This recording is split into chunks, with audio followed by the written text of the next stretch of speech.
Hello, Dr. Kavita, am I audible? Yes, audible. Okay, okay.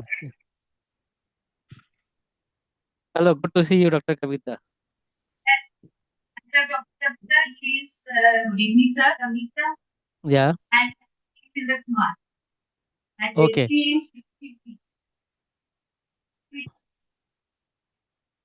a very good evening to everyone. With immense pleasure, I, Samisha Sharma, on behalf of IES Institute of Pharmacy, IES University, Bhopal, welcome you all to the AICT Training and Learning Atal 6-day online faculty development program.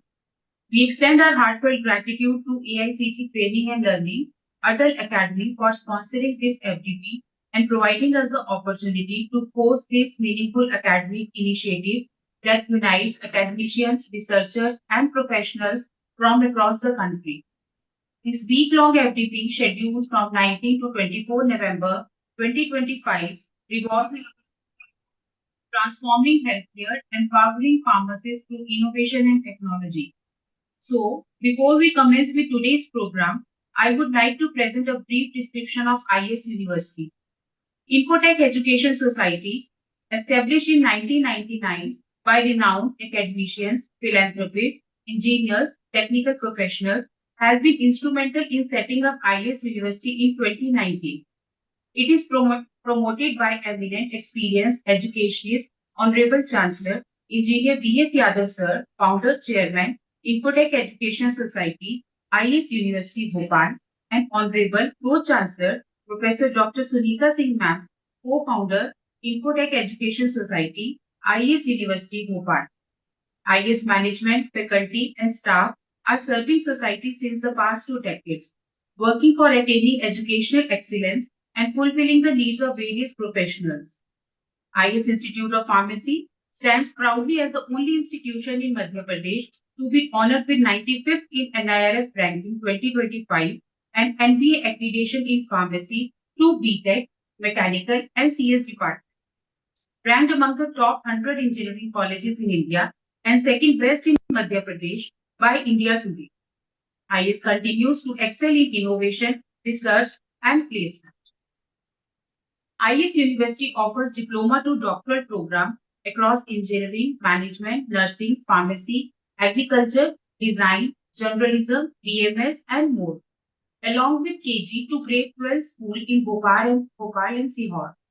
Its 50-acre green campus has been recognized with IGBC Gold Certified Green Campus, AICT Clean Campus Award, and the state's first tobacco-free campus, with MOUs, industry tie-ups, and excellent placement. IS students have earned accolades in innovation, competition, and research as the university strives to emerge as a center of national and global excellence. We feel truly honored to acknowledge the distinguished dignitaries whose support and guidance strengthen this program.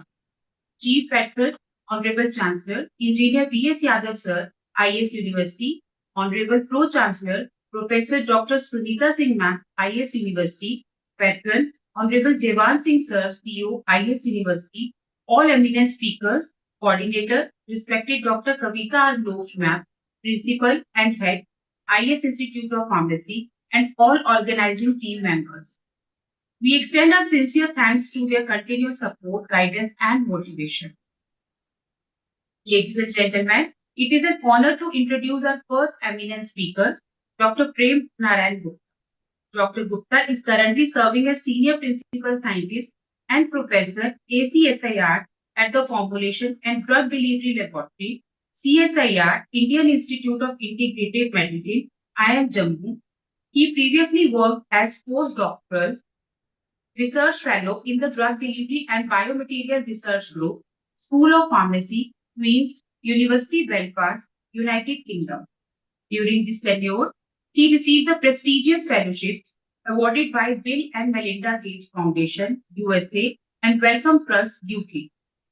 With a strong research focus, Dr. Gupta specializes in preclinical formulation, development of novel molecules for improving pharmacokinetic and pharmacological profiles. His expertise extends to controlled and targeted drug delivery, solubility enhancement, bioavailability manipulation through pharmaceutical and pharmacological strategies, as well as cancer nanomedicine.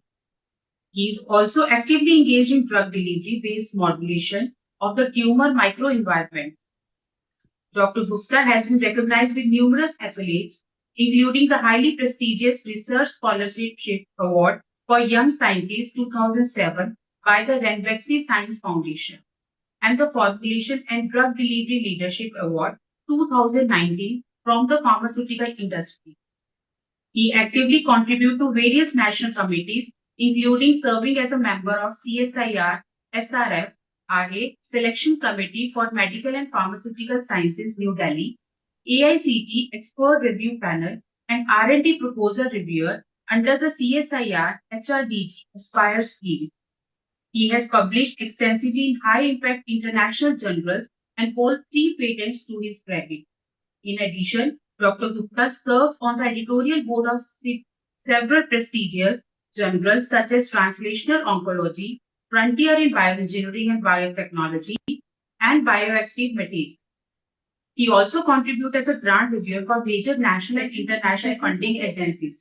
So we are delighted to invite Sir for his expert talk on novel drug delivery strategies for treatment of cancer. Please join me in welcoming respected Sir. We warmly invite you, sir. The virtual stage is yours. Okay. So thank you, Shamisha, for this introduction. And at the outset, am I audible? Yes, sir, you're audible. Yeah. Okay. So I thank Dr. Kavita for this invitation to Faculty Development Program. Now I'm going to share my slides.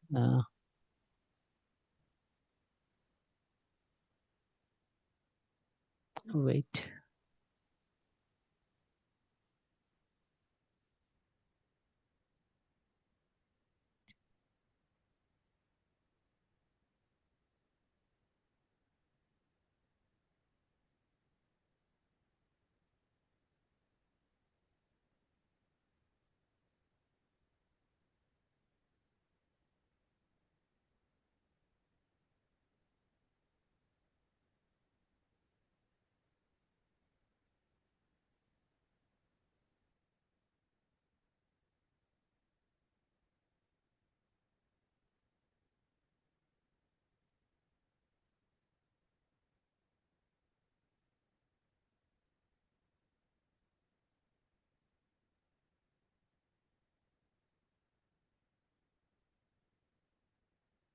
Actually, slides are not getting shared.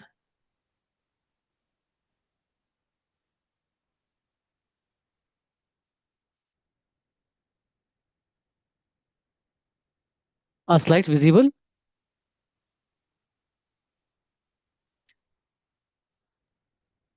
No. Wait. So I'm going to log out and then we'll join again. Okay. Because these are not shared actually.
Yeah, slides are visible now. Yes, sir.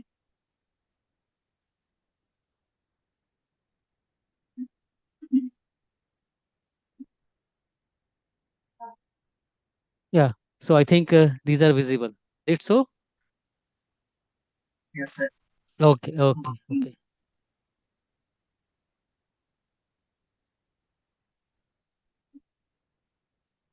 Participant slides are visible.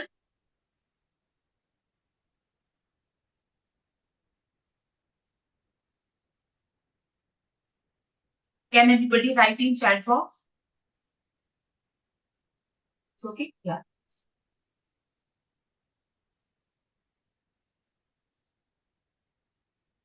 Wait, wait.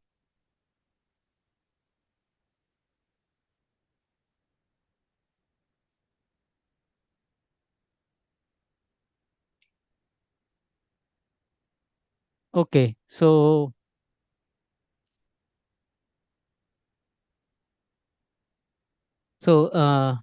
today we'll discuss novel drug delivery system based strategies to tackle challenges in cancer chemotherapy. So before starting the discussion on the topic, I am going to share something about the CSIR, the organization where I am working in. Yeah. So CSIR is having uh, 39 laboratories all across India, and it is also having a 39 outreach center and one innovation complex is located in Mumbai. Regarding the institute where I am working in, that is Indian Institute of Integrated Medicine. This was established in 1941 as a drug research laboratory. Subsequently, in 1957, it has been taken over by the CSIR, Government of India, and then it was renamed as Regional Research Laboratory. And recently, in 2009, the name was again changed to Indian Institute of Integrative Medicine. So today I am going to share some of the work that I have conducted in my lab at Formulation and Drug Delivery lab in Shoplayam, Jammu. So today we will going to discuss some challenges in nanocarrier based drug delivery. Then we will discuss some of the aspects and potential of nanocarriers in oncology. Then we will see, although there are various challenges for the delivery of chemotherapeutics using nanocarriers. So two major challenges uh, we will discuss. One is the macrophage uptake of nanomedicine, and we will see one success story of Doxil, which is based on the macrophage evasion. Then we will see two case study, the work related on the macrophage evasion that we have conducted in our lab. One is the macrophage evading nanocarriers for the betulonic acid, and second one is the macrophage evading nanocarriers for the gemcitabine. The another challenge is the peak glycoprotein mediated influx of therapeutics. This is other major limitation for the nanocarriers. So we will also going to discuss this in coming slides. Then we'll see one success story based on the PGP efflux phenomena, and this is for the Abraxane, it is a commercial drug. And finally, we'll see a case study for the P glycoprotein efflux based work that we have conducted in our lab. So, as we have seen that nanocarrier is offering potential options for the delivery of the chemotherapeutics, but there are various challenges for the delivery of medicine using nanocarriers. So first one is the physiochemical characterization of the nanocarrier. This is very challenging task because particle has to be characterized for the charge, porosity, the release profile, then storage, and then drug loading efficiency. This is a very challenging task to load a particular amount or a good amount of chemotherapeutics agent into these nanocarriers. Then we have to characterize the nanocarriers for the surface charge, then surface chemistry also. So this is one aspect. Second, once you have characterized all these parameters for the nanocarrier, when you go for the large scale production, there are various other challenges. related to the batch to batch variation, good manufacturing practices, and reproducibility. So this is other challenge.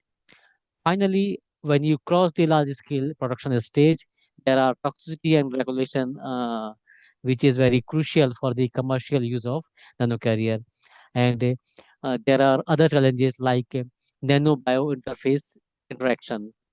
So this is also a challenge for a nanocarrier, because once you administer the nanocarriers into the systemic circulation, there are various proteins which are going to absorb onto the particle, and then optimization and other phenomena takes place, because there are MPS system in your body, mononuclear phagocytic system in various parts of the body like brain, liver, lung, spleen, and bone marrow.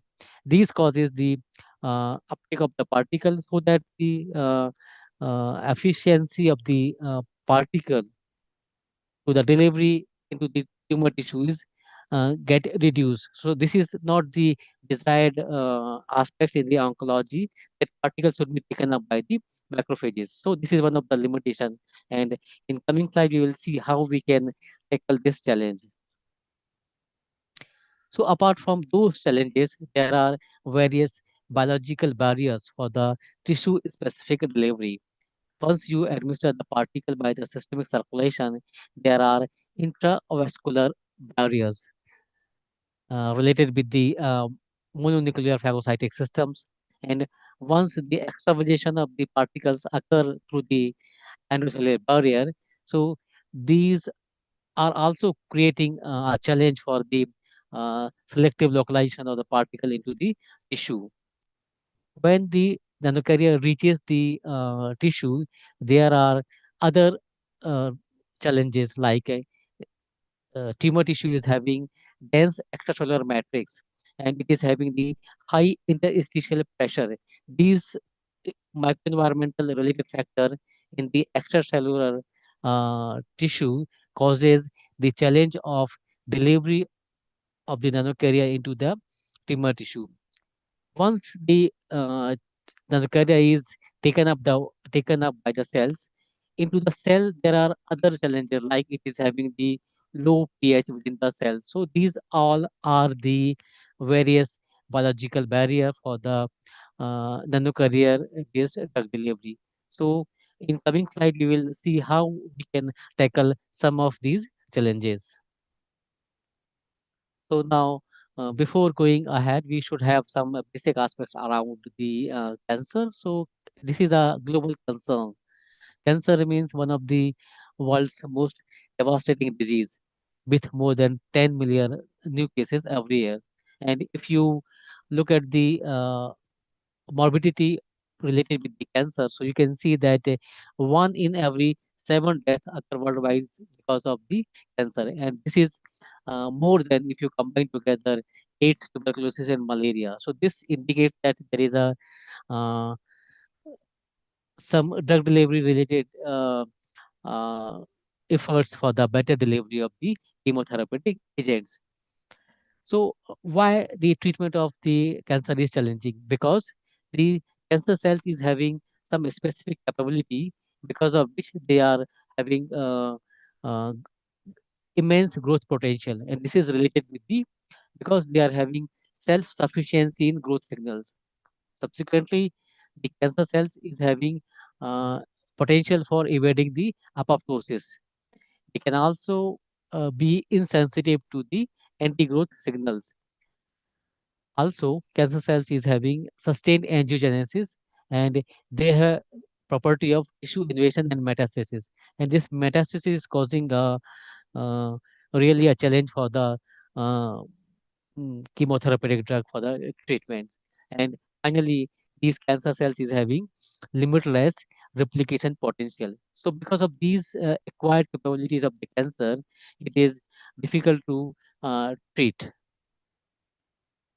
Now, this slide is related with the incidences and mortality in cancer. So you can see, uh, if you can see the new number of the cases in 2020. So you can see that breast cancer and lung cancer are most prevalent cancer. Breast cancer is causing around 11.72% in populations, and lung cancer is contributing around 11.44. So these two are the most prevalent kind of cancers. If you look at the morbidity, so you can see that lung cancer is causing highest number of the cancer related death. Now we will see the limitation with the conventional chemotherapy. So generally, you are having three treatment approaches for the cancer, which is related with the surgery, radiation, and chemotherapy. But chemotherapy is having number of challenges uh, related, and they are having various side effects because the site specific accumulation of the chemotherapeutic drug is difficult, because once you are administering the drug by the intravenous route, drug is non-specifically distributed throughout the body, and this non-specific distribution is causing various side effects. So for the specific localization of the chemotherapeutics, you can use the nanocarrier, and they are emerging platform in the cancer therapy because of the various advantages associated with the nanocarriers. So what are those advantages? Uh, these can be exemplified as they can protect the drug from the premature degradation. If you are having some chemotherapeutic drug which are having some stability related issue, then you can use nanocarrier for the uh, their stabilization. Then, for example, you are having one chemotherapeutic drug like gemcitabine, which is getting degraded in the blood by the cytidine deaminase, and this causes the degradation of drug. So, if you want to protect your drug, you can use some nanocarrier. Nanocarrier also prevent drug from prematurely interacting with the biological environment.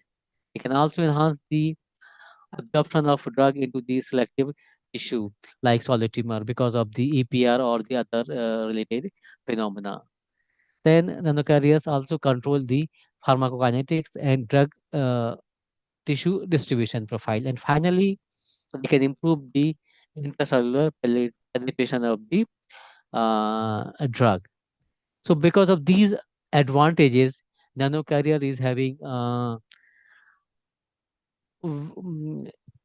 various application in very clinical trials. So you can see the number of clinical trials which are using nanocarrier, and these are increasing year by year. So these indicate that nanocarrier is having really potential for the treatment of the uh, cancer.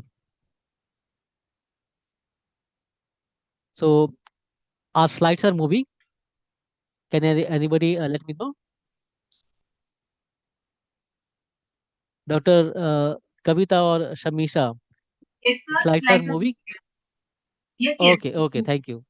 Okay, thank you. So Uh, this slide is showing various nanomedicine which are there in clinical cancer care. So we can classify the nanocarrier into the lipid-based carriers, and these can be exemplified as liposomes, or the solid lipid nanocarriers, or sheath liposome.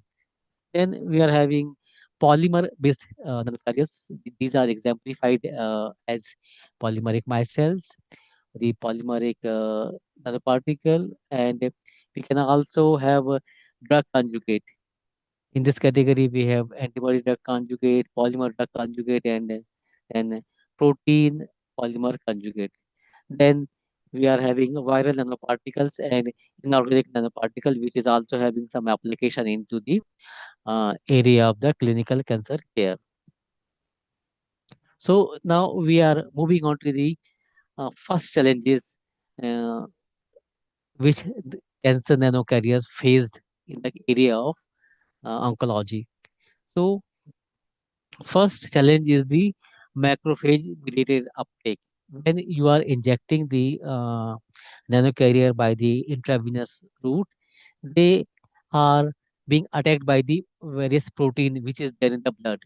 And once the protein is adsorbed onto the nanocarriers, this phenomena is known as opsonization, and subsequently uptake by the macrophages takes place.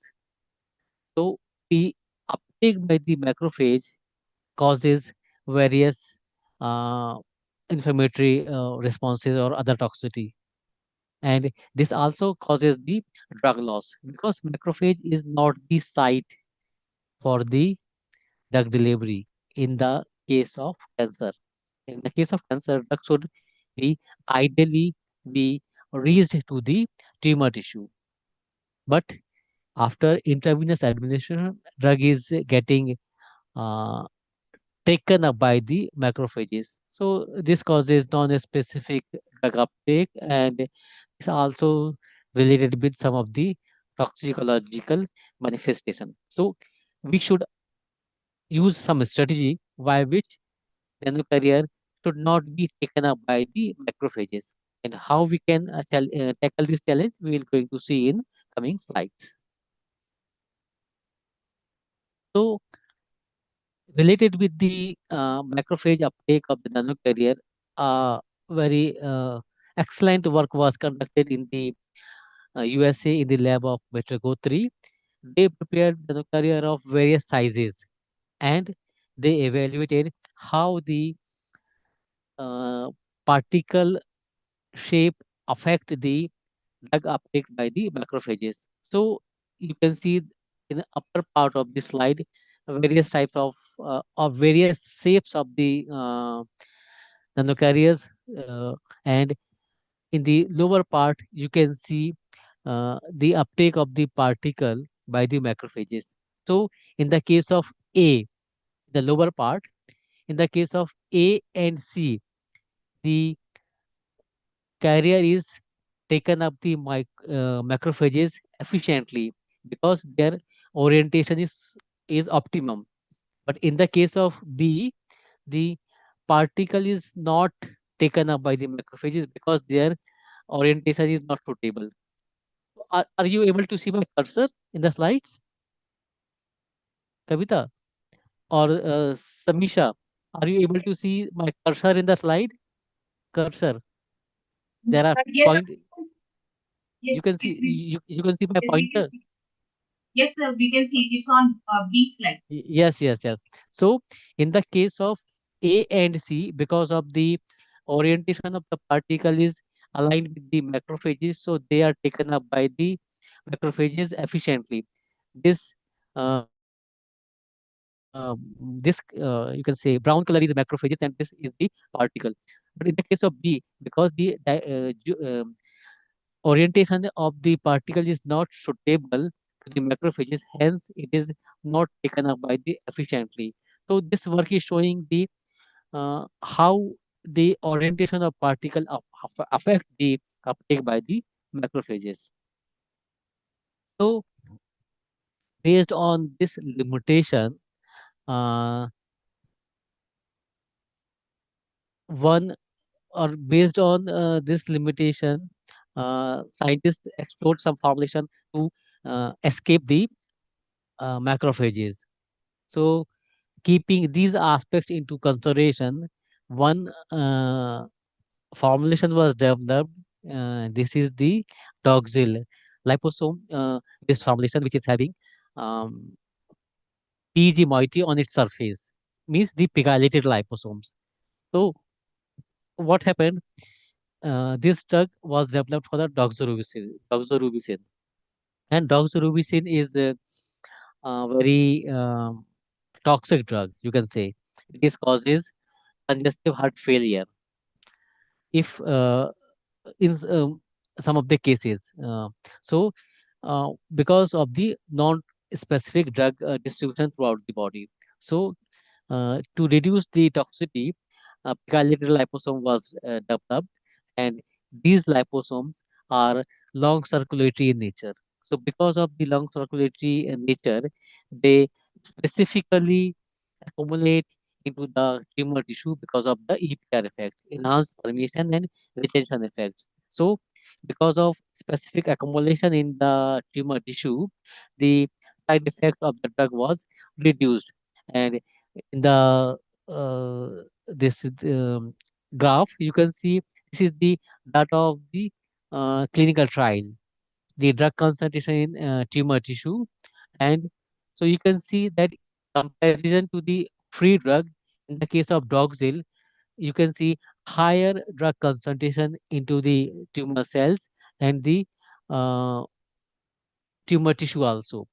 So, compared to the free drug, Doxil is offering higher drug concentration in the tumor tissue, and because of this, this drug was successfully running in the market.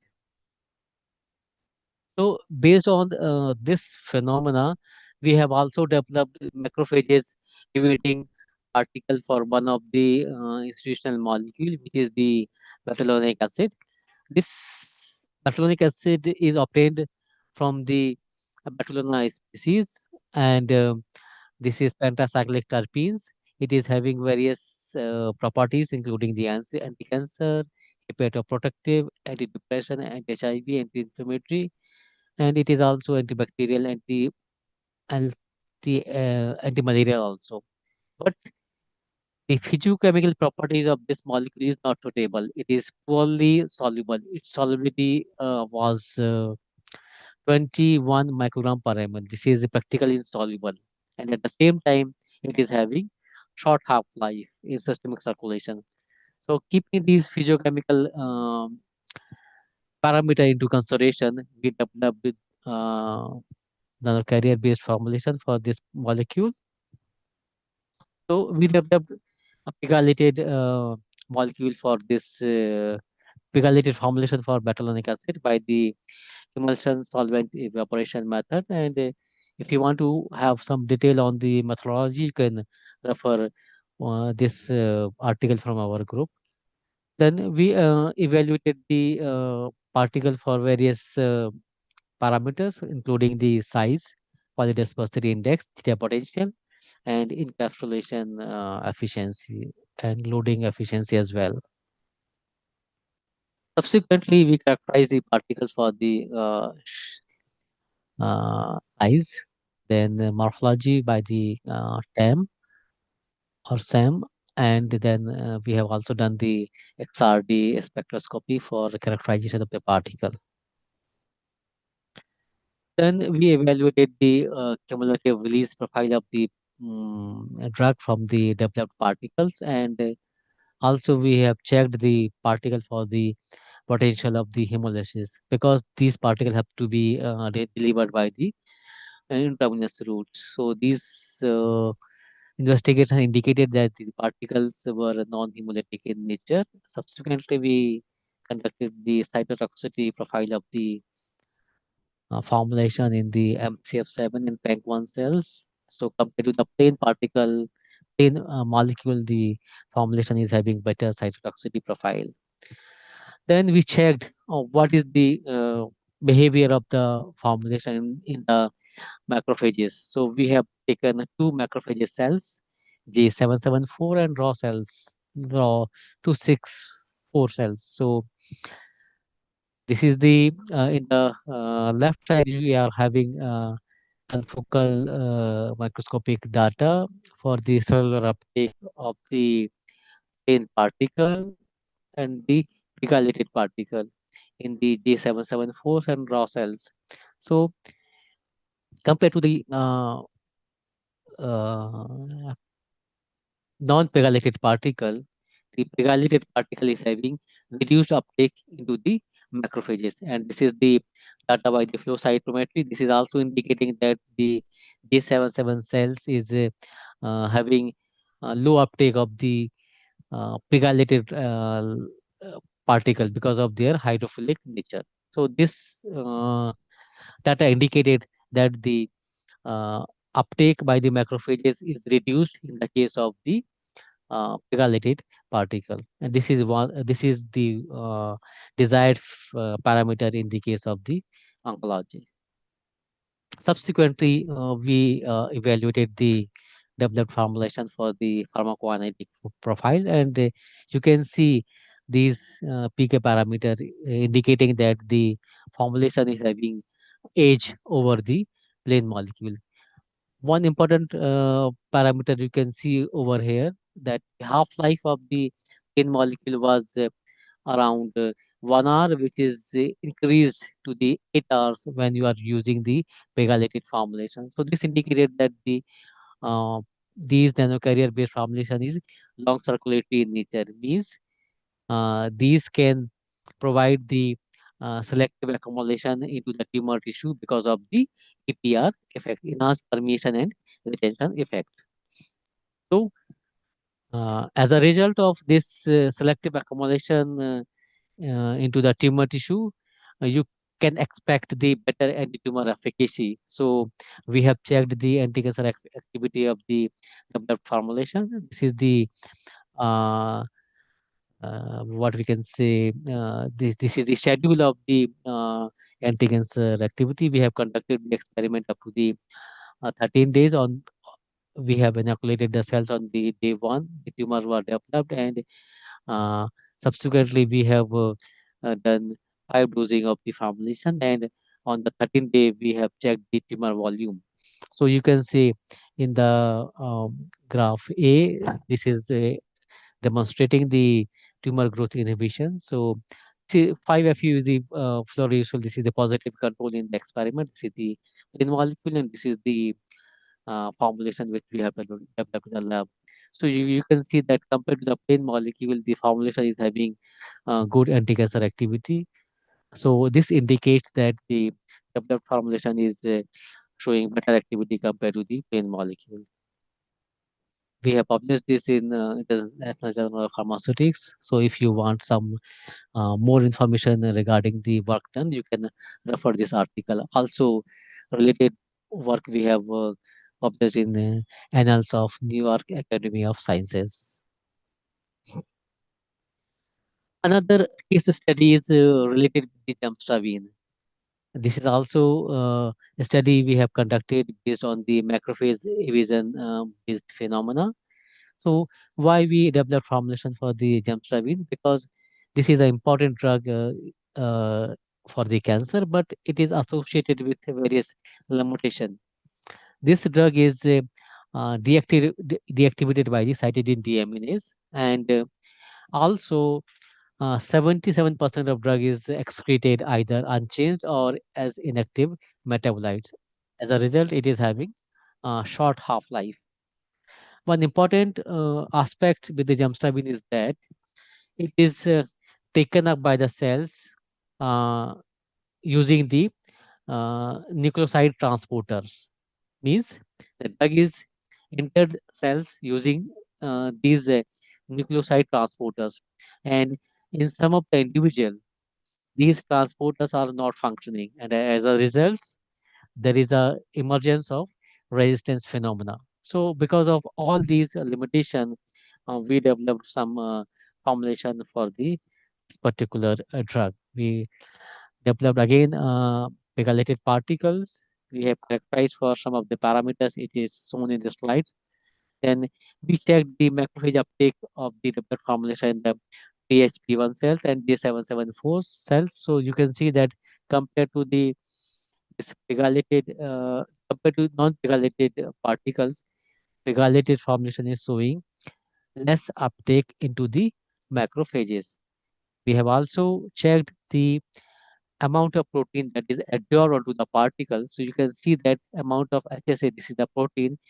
In the case of non-pegylated particle, the amount of protein which is adhered on the particle is higher, and pegylated particle is showing lower amount of the protein that is adhered on its surface. Subsequently, we checked the anti-cancer efficacy in terms of in vitro cytotoxicity, and subsequently we checked the PK profile of the developed formulation. So again, you can see that the pegylated formulation is showing better AUC. The clearance is lower of the pegylated formulation, and as a result, the half-life is also higher because these are non-circulatory in nature. And this formulation is also exhibiting the better anti-tumor efficacy. So this is the second challenge. First challenge was the macrophage uptake of the particle or the nanocarrier. Second challenge related with the nanocarrier is that, sorry, related with the anti-cancer drug delivery is that the some of the anti-cancer drug are substrate of the P-glycoprotein. And what are those P-glycoprotein? These P-glycoproteins are located in various parts of the body, like intestine, liver, or kidney, or the brain, or they are also present in the tumor tissue. So these proteins causes the efflux of the drug from the cells, and as a result, the intracellular concentration of the drug is get reduced. And because of this phenomena, uh, there is also emergence of multi-drug resistance. Means the tumor is not responding to a particular drug because of the efflux phenomena associated with the drug. Not all the anti-cancer drug are substrate for the PGP, but there are some drug which are substrate for the P-glycoprotein, and those drug uh, causes the uh, drug resistance phenomena. So this is other challenge. P-glycoprotein mediated efflux of therapeutics is other challenge.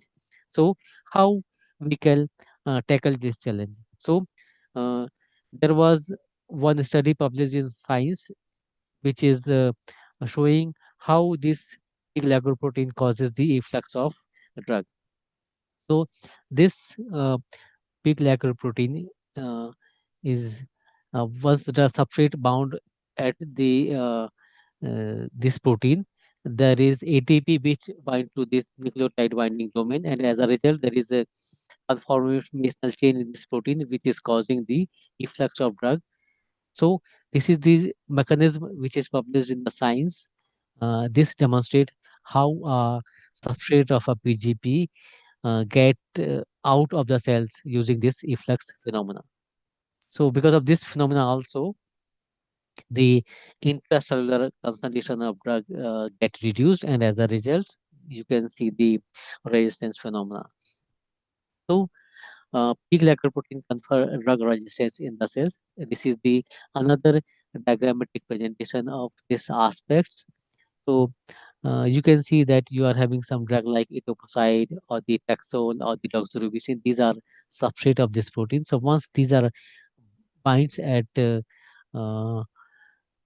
this sites, and subsequently binding of ATP takes place, and this causes the efflux of drug out of the cell. So the drug concentration into the cell get reduced, and uh, subsequently the resistance may take place. So based on this P-glycoprotein based aspects, our institute has developed one of the drug, but is having indication in the case of tuberculosis. What happened? You might be knowing that rifampicin and isoniazid is having some good activity in the case of tuberculosis, and rifampicin is associated with a limitation of the hepatotoxicity. It is having some side effects. So, uh, using the piperine, this is a bioenhancer, and this is a inhibitor of the P-glycoprotein. You can reduce the efflux of the rifampicin. So, earlier, uh, the same effect was obtained with the 450 mg of the rifampicin and isoniazid.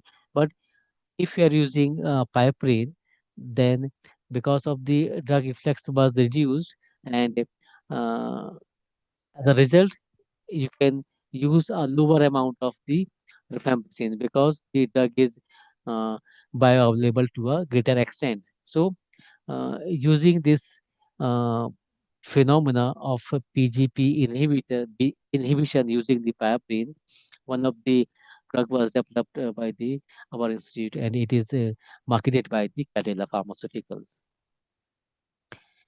This is another depiction of the tackling of the P-glycoprotein using the PGP inhibitor. So you can see this is the example of the resistance cells. So uh, through the blood vessels, these molecules are uh, absorbed by the passive diffusion into the cancer cells, and because cancer cells is having these P-glycoprotein on its membrane, these are causing the efflux of drug, and as a result, the intracellular concentration of chemotherapeutics is low, which is causes the uh, suboptimal activity.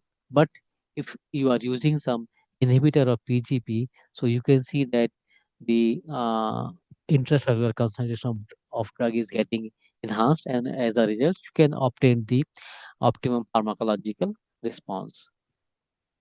So, uh, to inhibit this P-glycoprotein, you are having some P-glycoprotein inhibitors, and these are classified in various generation. You are having first generation PGP inhibitors, exemplified by the verapamil and cyclosporine. But these first generation of the PGP inhibitors are having some limitations, that these are not pharmacological active, not these are not pharmacologically inactive. Means they are having the pharmacological activity of their own. For example, this cyclosporine, although it is a PGP inhibitor, but this is immunosuppressant. Means it is having its own activity. So this is not the desired feature. So based on this aspect, second generation of the PGP inhibitors was developed.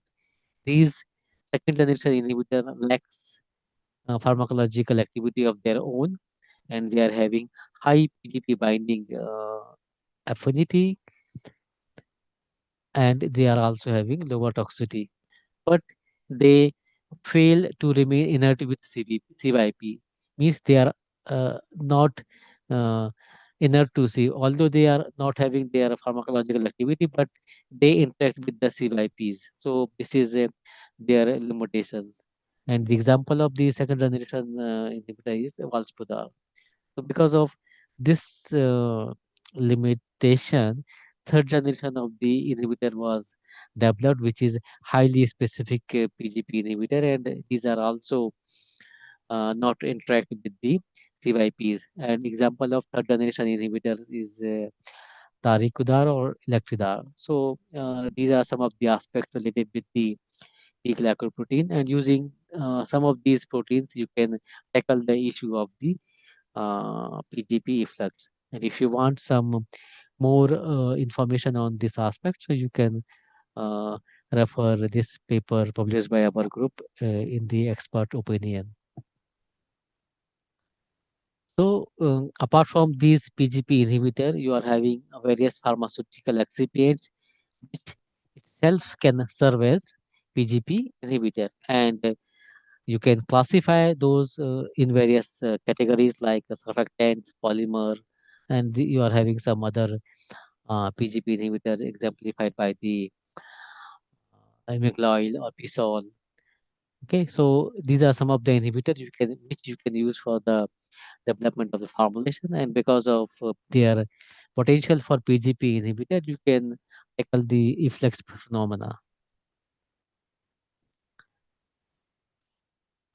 Also, uh, you can use nanocarrier, because these nanocarrier uh, do not interact with the P-glycoprotein, and hence they bypass the drug uh, to the P-glycoprotein. So drug is not getting in contact with the P-glycoprotein if you are using some nanocarriers. So you are having some cytosine particle which are although bioadhesive in nature, but these are not coming in contact with the P-glycoprotein, because drug is encapsulated within the particle. Uh, Likewise, you are having polymeric particle as well, then polymeric micelles and drug conjugate also.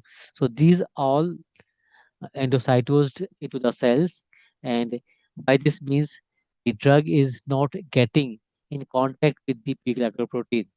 So because of this uh, phenomena, uh, you can tackle the issue of efflux by the P-glycoprotein. Means you can tackle the issue of PGP efflux phenomena. So nanocarrier is also advantageous in this aspect that they can tackle the issue of efflux by the uh, P-glycoprotein. So one of the chemotherapeutics which is showing the efflux phenomena is Taxol or the paclitaxel. This drug is important for the treatment of the cancer, and this is one of the data uh, regarding the usage of this drug in the US. So you can see that Taxane or paclitaxel based formulation is contributing uh, uh, or these are uh, very much used in the clinical practice in US.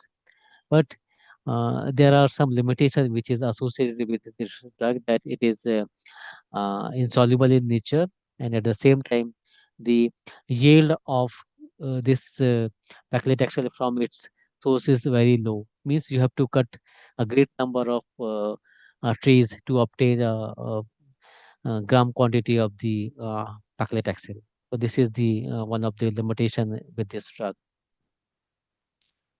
So based on these challenges, uh, scientists have developed formulation using the some surfactants and the co-solvents. So commercially drug which is used conventionally comprises chromophore and ethanol in 50 to 50 ratio for the solubilization of the this paclitaxel. But this formulation also have some limitation because chromophore, which is one of the constituents of the conventional formulation, uh, this causes hypersensitivity reaction. It also causes nephrotoxicity and neurotoxicity. The same time, this conventional formulation is having poor physical stability if you are diluting it with the aqueous solution. Also, this conventional formulation show incompatibility with the components of the infusion sites. So, because of these limitation, the demand of the novel carriers or the uh, exploration of the nanocarriers was there for the uh, better delivery of the paclitaxel. And our group has also used some of the nanocarriers for the delivery of the paclitaxel. So this is another success story for the uh, chemotherapeutic drug in the name of Abraxane, which is based on the PGP efflux based phenomena.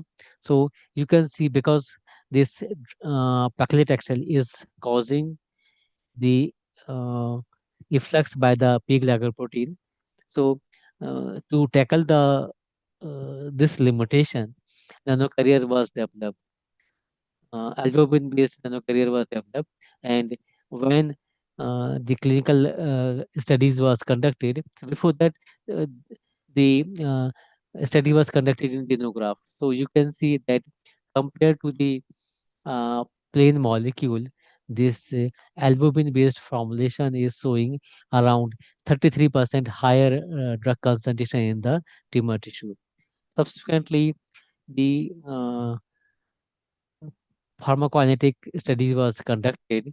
So you can see that compared to the plain molecule, the Taxol, the compared to the plain molecule, the Abraxane is showing higher AUC and uh, in the range of around 6.5 times.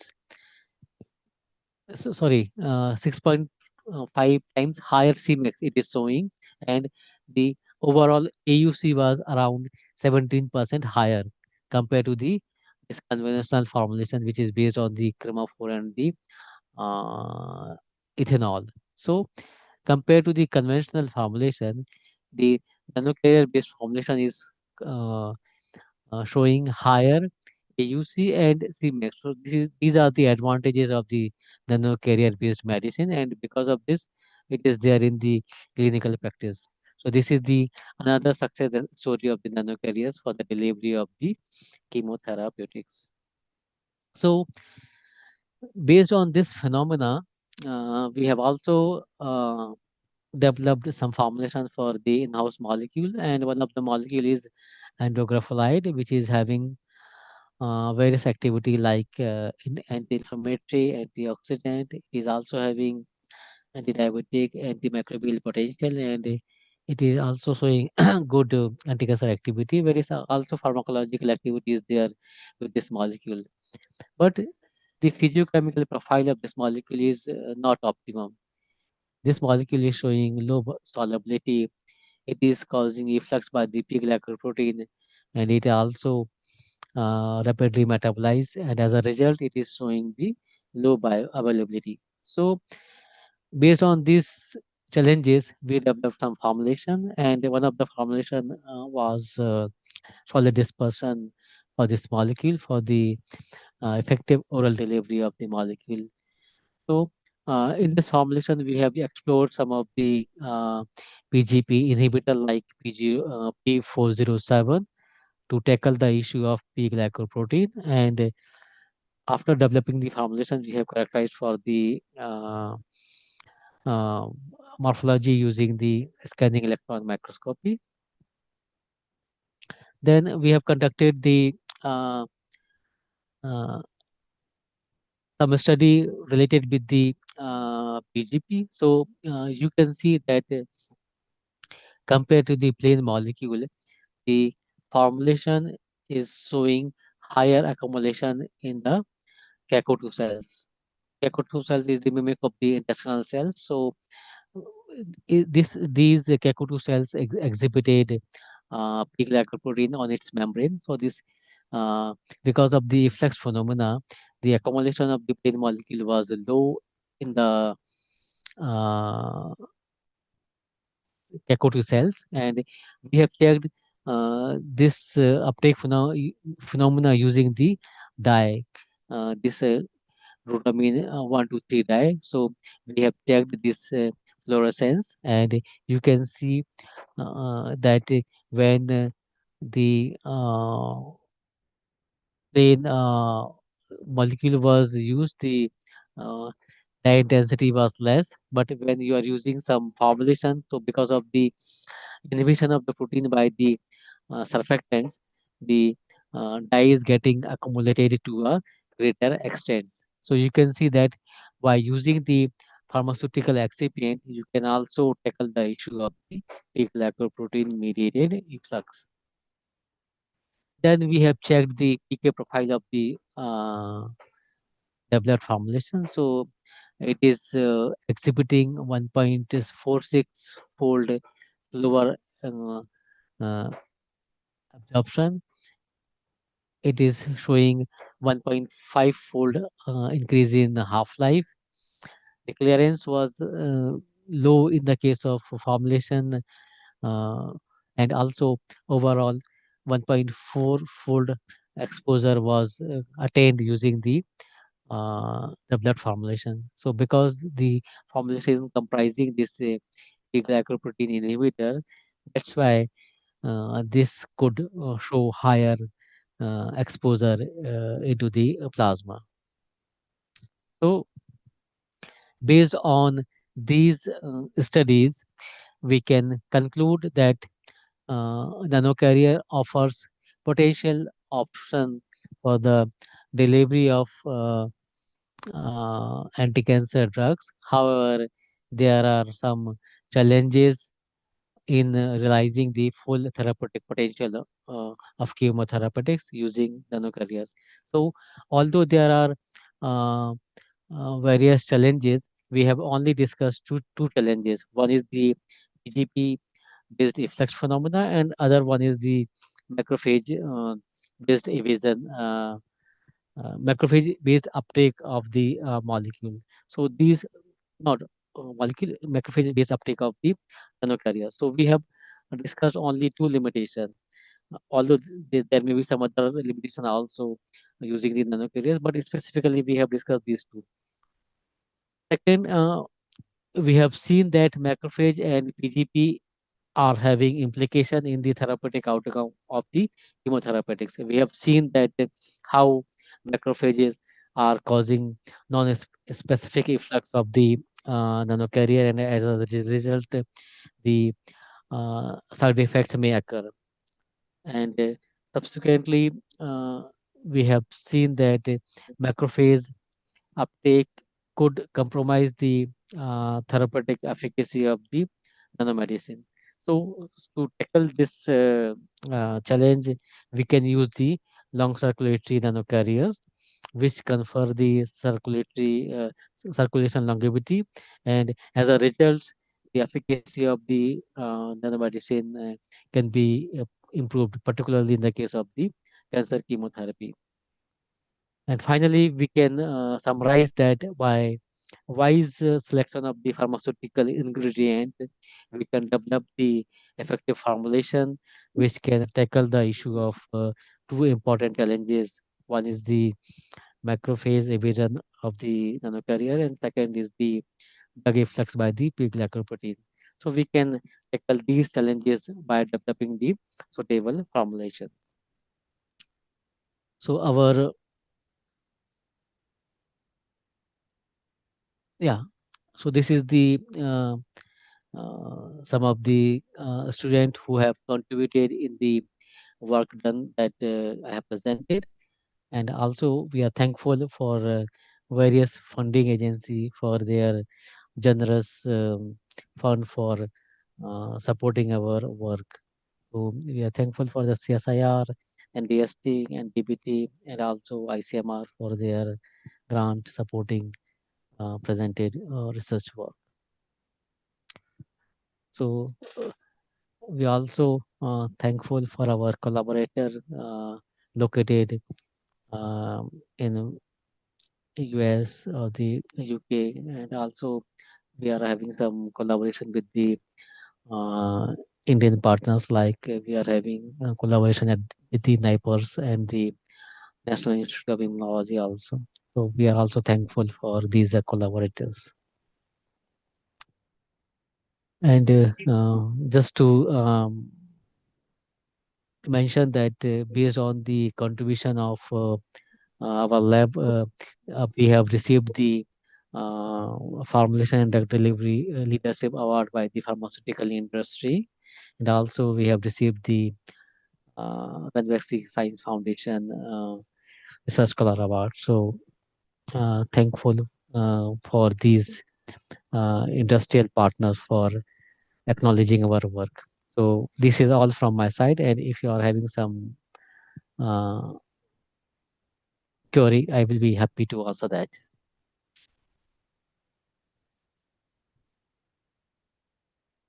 Thank you, sir. Thank you so much, sir, for your enriching and insightful lecture. We now open the floor for questions from participants. Kindly raise your hand or type your queries in chat box.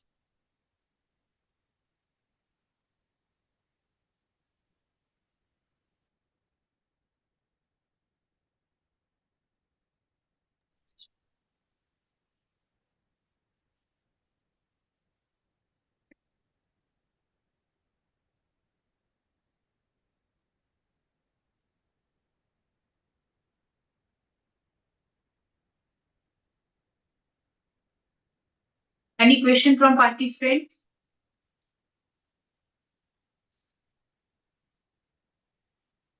Okay.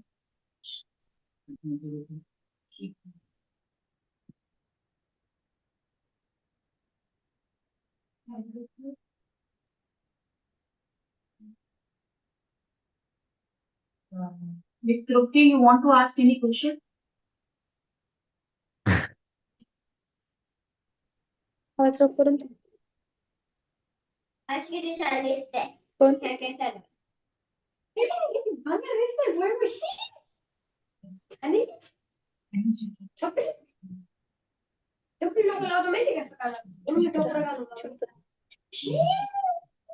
Dr. Shweta, you have any question?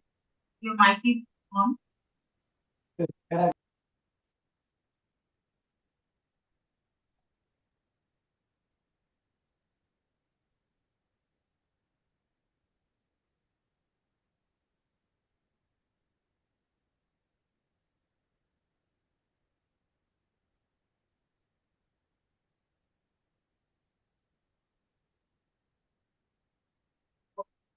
Thank you so much, sir.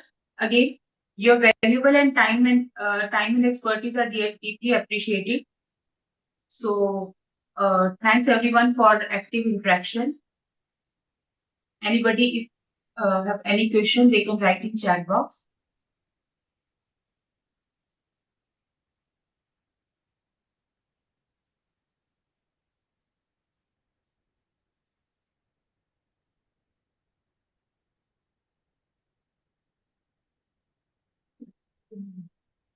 So if there is no question, again, Dr. Kavita, I thank you and your team for having me for this faculty development program. Thank you very much.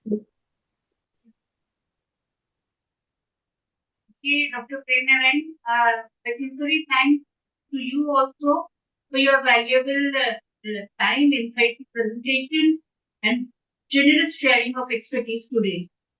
The contribution has greatly enriched the faculty development program and inspired all the participants to deepen their understanding and enhance their skills. We truly appreciate your commitment, advancing pharmacy education and research, and we look forward to your continued support in our future endeavors. Thank you so much.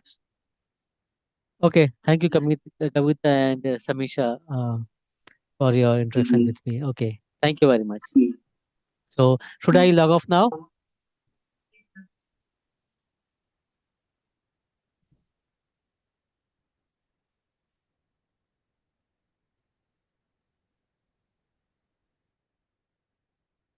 Kavita, should I leave this meeting now?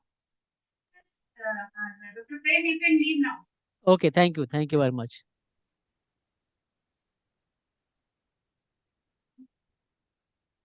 Participants, please switch on your camera for attendance.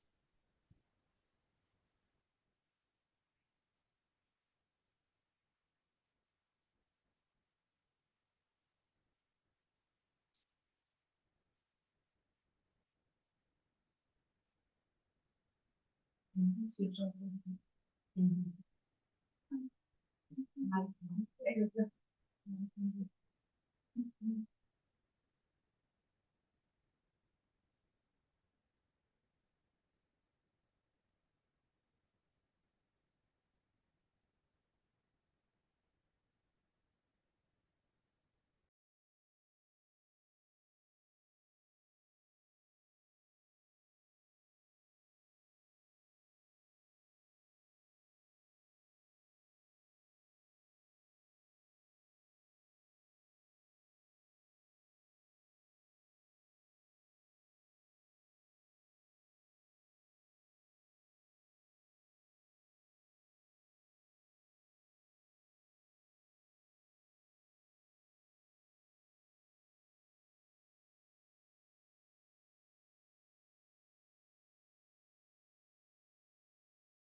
मैं तो मेरे से करने नहीं दे सकती।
Participants, we have 5 minutes break. We'll start the next session by 7:30.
Right. Welcome back to second session of day 4. It is a great honor and privilege to introduce our eminent speaker, Professor Dr. Umesh Kumar Patil, sir. Sir is renowned academician researcher in the field of pharmacognosy, holding B.Pharm, M.Pharm and PhD degree from Dr. Hari Singh Gaur Vishwavidyalaya, a central university in Sagar, Madhya Pradesh. He further enriched his expertise through prestigious postdoctoral research at Leiden University, the Netherlands. With over 28 years of distinguished experience in teaching and research, Professor Patil specializes in herbal drug technology and phytomedicinal product development. He has pioneered impactful micro-learning modules that are globally recognized for enhancing outcome-based pharmaceutical education and skill development. Sir currently serves as Professor, Division of Pharmacognosy and Natural Product Research and Head, Department of Pharmaceutical Sciences at H.S. Gore Central University, Sagar.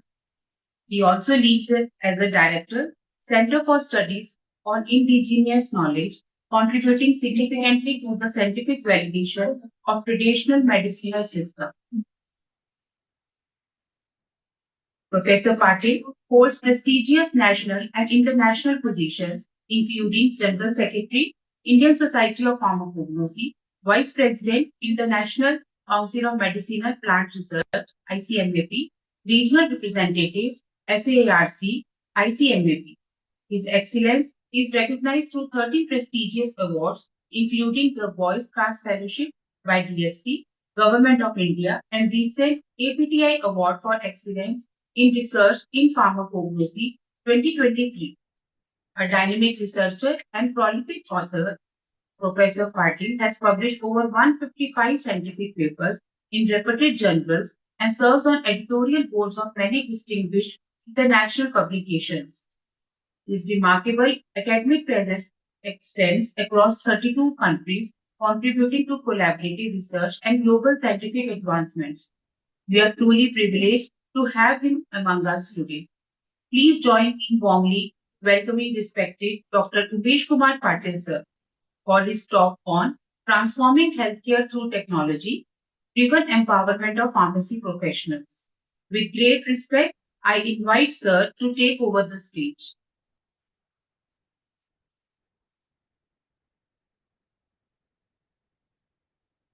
Sir, your mic is Yeah, on. yeah. Thank you, madam, for your nice words in my introduction. And thank you so much, Dr. Kavita, for inviting me to share my experiences. See, my topic is directly related to, professional commitment. And as the title of your FDP, leads like in what way the overall performance and the contribution of our fellow pharmacist contributes nation building, and ultimately they contribute in a big way for socio-economic development of the regions. In other words, I can say that the whole healthcare sector, which is these days dependent on the uh, key workers and co-workers who are involved in overall contribution towards enhancing safety kind of targets, or in what way the accessibility is available in different nook and corner, accessibility of the medicament, and in what way the end users like patient centered care is achieved with the help of different kind of technology driven executions.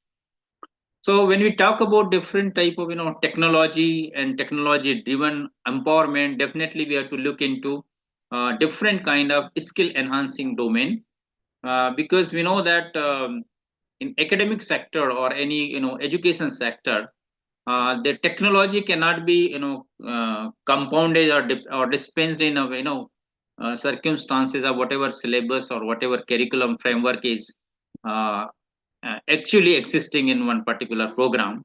And that is why we say that this is always dynamic kind of developmental domain, as and when we talk about technology driven development and empowerment. And when it comes to pharmacy professional, this is again a big challenge, because it is directly related to different type of uh, factors which are getting affected by, and that are the factors of healthcare programs, and which are affected by many we know that in media and social forum and different type of platform, many challenges are reported in terms of patient care safety, or substandard drug availability, or sometimes some regulatory norms are not being executed properly in different kind of regions. So altogether, we can say that the skill enhancement should be executed in such a way that the technology driven empowerment is achieved, especially for the pharmacy professionals. So, why this particular kind of empowerment is required once our graduates are having degree or a particular kind of, course outcomes, and they have different kind of program outcome, and they have passed all the, curriculum framework as per the norms of academic targets. And then why it is, again, we have a big challenge of an enhancement of their skills. So, can you see that, overall patient safety is dependent on many factors, like in what way innovation is ongoing, in what way research and development activities are there in domestic region or any particular country, in what way whatever research outcome is evolved, in what way it is transformed to healthcare programs, in what way technology transfer and technology transformation is being executed and used by the common society or the community pharmacy, and then in what way there is the you know level of or status of collaboration exists in that particular region, like if it is academic pharmacy, hospital pharmacy, industrial pharmacy, or any other kind of healthcare sector, in what way they have connections, in what way they have effective and impactful networking, and in what way overall contribution to patient and family centered care is achieved. So when we go into deep about what in what way these particular kind of factors are being affected, we find that there are many kind of risk and different kind of precautionary measures are required as and when we consider about the patient safety. So altogether, when our target is patient safety, then definitely we have to think about in what way the production to end user, the all medicament or all drug molecule is being handled, or sometime it is being adulterated, or uh, intentionally or unintentionally some molecules are being damaged, and ultimately the taxation is in hand of end user, or we can say that the harmful effect is in in the credentials of the end users, because the end product user is the ultimate effector site where standard substandard or optimum standard product is reaching. And that is why we say that the pharmacy professionals should be having empowered in such a way that all available technology driven skill enhancement should be provided, and opportunity should be optimum for all the stakeholders involved in pharmacy profession. So what is this technology driven empowerment, and in what way the healthcare sector is associated with this particular empowerment? See, we know that the global healthcare is experiencing very rapid technological advancement. Every year, there are different type of diagnostic devices are available. Sometimes real-time reporting devices are there. Some softwares are getting, outdated in a very particular period of time, like 10 years or 5 years.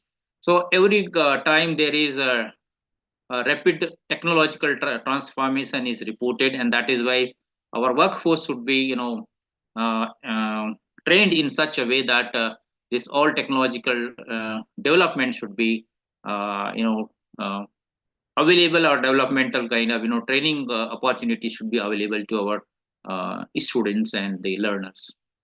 We also know that pharmacists are expanding from now dispenser to clinical expert, digital expert, and sometimes preventive care leaders. And that is why they must have all type of technology and technology related trainings and challenges should be uh, incorporated in different type of the curriculum framework and different type of syllabus or other type of the reports.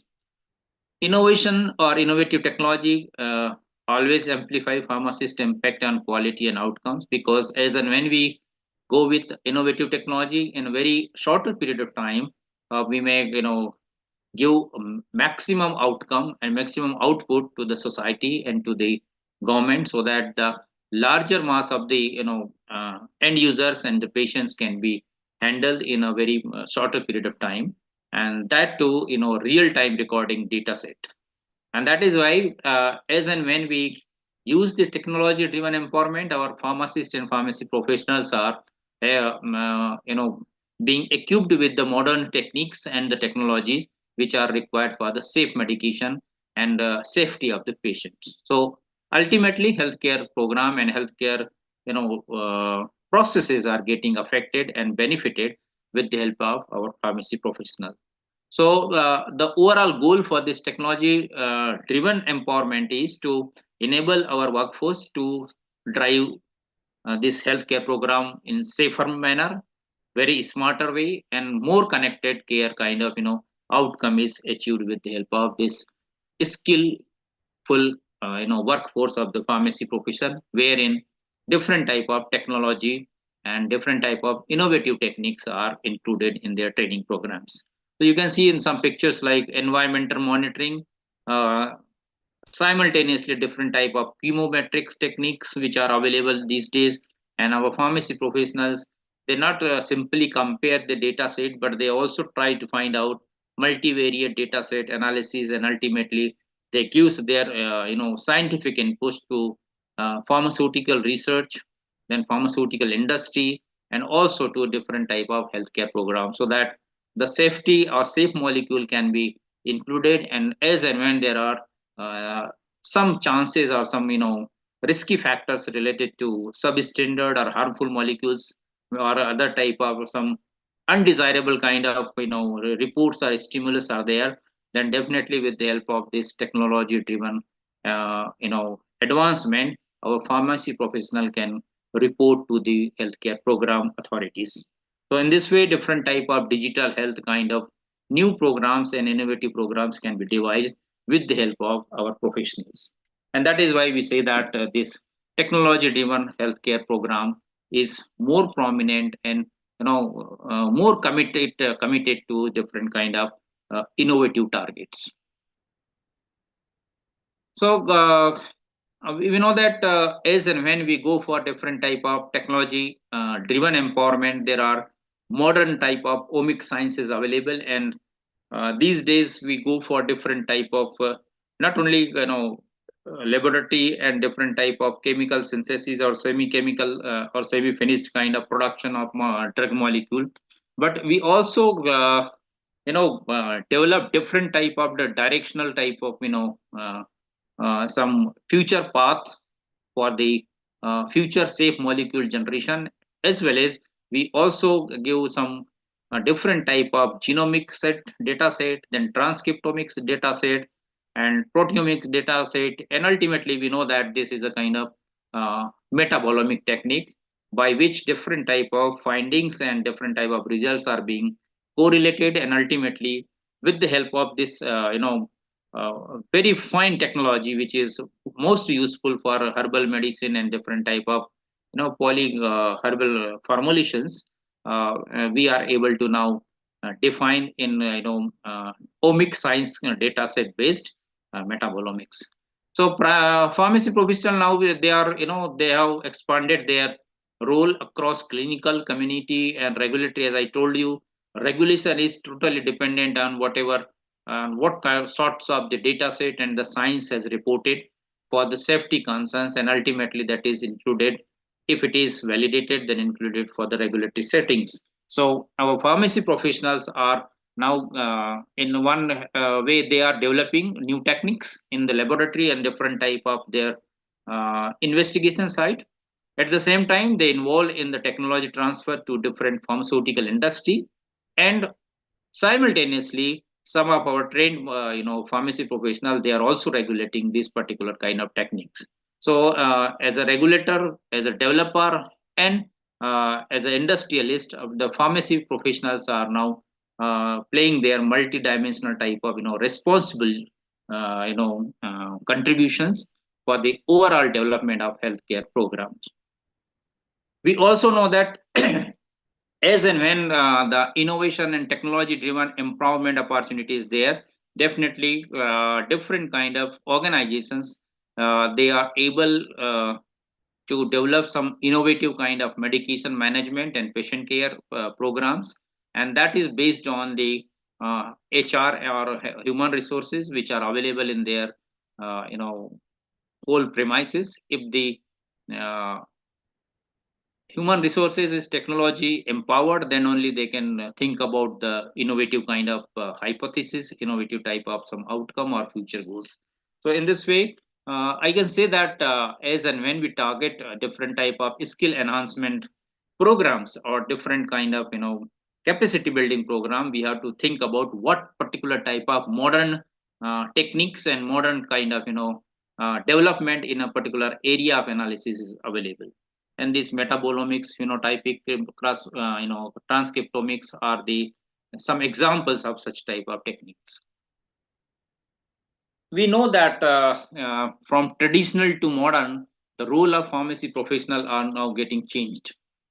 In ancient time, earlier, those days where different type of dispensing and different type of medication packing, repacking was the ultimate target.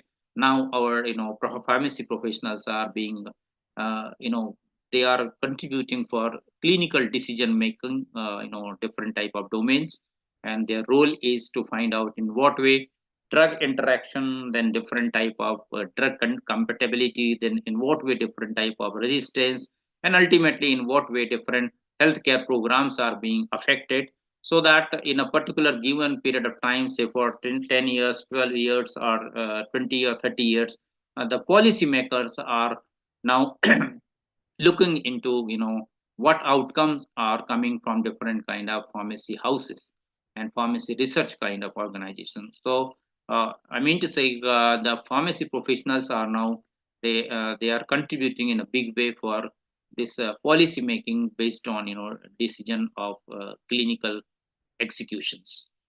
Then earlier it was our for professionals were involved in inventory management. Now they are population health contributors.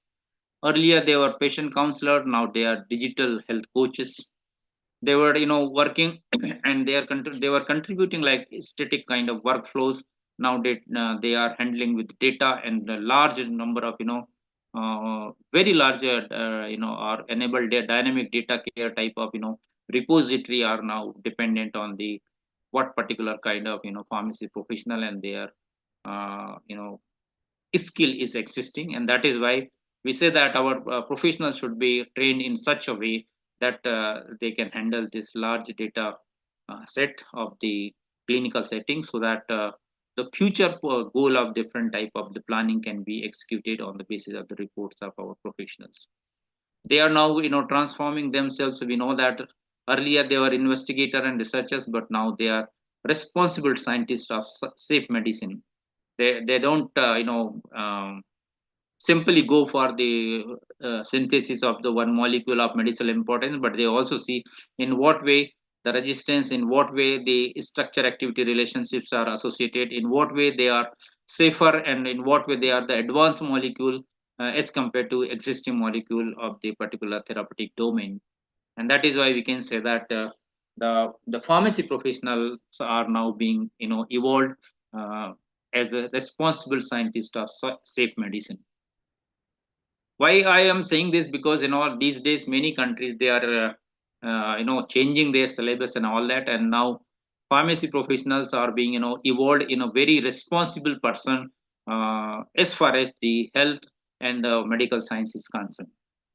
So if the medical science is minimum, or if it is the quantum is required at minimum level, it means that that country is having the larger proportion of population. Uh, they are, maintain their health, and their normal homeostasis is up to the mark. Or if it is vice versa, then we can say that the country is not having any policy like to maintain the health of the individual citizen. And that is why the government is trying to find out more and more medical centers and more hospitals, instead of putting efforts for the safe food, functional food, and in a different type of the uh, you know healthy diet for the citizen of their country. And that is why these days the pharmacy professionals, they are also playing their very responsible role for the purpose of the maintenance of health and for the maintenance of nutritional requirement of individual citizen of the country. Then they are also involving, like aesthetic pharma teacher to now healthcare mentors. Healthcare mentors means they give their inputs not only for the production or the supply chain of the medicament, or the stockist or the druggist or chemist, but they also you know provide their expertise for the purpose of the overall development of the healthcare program. So that in the you know when we talk about the healthcare program of a particular long period of time, then we have to look into in what way that particular program was fruitful for that particular nation or that particular geographical location. So based on this mentoring, different type of health policies are developed. And these days this Ayush ministry and department of Ayush is one of the most important example, that because of this Ayush product and Ayush ministry, now the government hospitals are also opened their Ayush wings. And we see that the overall performance of the Ayush product in our country, not only in our country but in also western regions. Is it audible to you, Kavita? Yes, you are audible, sir, Oh, clearly. oh, okay, okay, okay. And my slide is also visible? Yes, your slide is also visible. Okay, thank you. So there are other kind of responsible evolving responsibility of our pharmacy professional, like medical engineers, biomedical engineers, then health consultants, community pharmacy officers, mentors for sustainable socio-economic development. So all these are the areas where different type of empowerment, and that too, technology-driven empowerment is required. And that is why any council or any regulatory agency says that as and when we execute any skill enhancement program, there are 10 to 20% flexibility is there, that above and over we have to incorporate that the latest and ultra modern type of techniques which are available for the training and the skill enhancement programs. So this picture shows that ancient time of in what way pharmacy professional contributed in their responsibility then in 19th century, then 20th century, and what is the role today's in the current century. Now, why this empowerment is essential? See, you know that pharmacy professional are among the most accessible healthcare professional, and medication use becoming nowadays more complex, because we know that the era of this modernization deals with different type of personalized need of the individual users, like personalized medicine and different type of complexity of the prescription medicine and all that. And that is why the consultancy and different type of the expertise is required for the purpose of the dealing with such type of limitations. Then also there is chronic disease management, wherein different type of extraordinary expertise is required, and the pharmacy professionals are getting evolved in this particular domain. There are many digital tools which creates opportunity for pharmacy professional, especially for precision medicine, proactive medicine, and different type of patient healthcare programs. And we know that altogether, this particular type of all technology, they are applicable in different uh, sections and different sectors of the pharmacy, like clinical settings, then different type of nuclear medicines, hospital settings, community pharmacy, then different type of health programs, then different type of consultative groups, different type of personal training programs, then different type of community based development program. So altogether different type of precision, proactive, and patient care centered care is required, and wherein our pharmacy professionals may play a very very important role. Now there are some key technology innovations which are transforming throughout the world these days, and these are very very important. And we have seen during corona call also.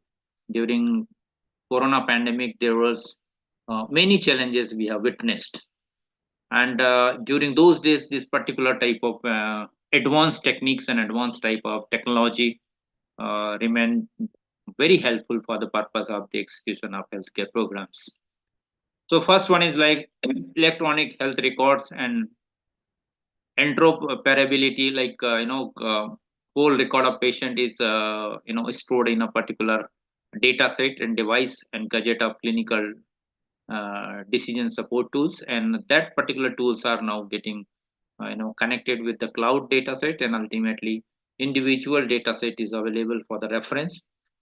There are many AI and machine learning tools are available these days for the purpose of transforming pharmacy services.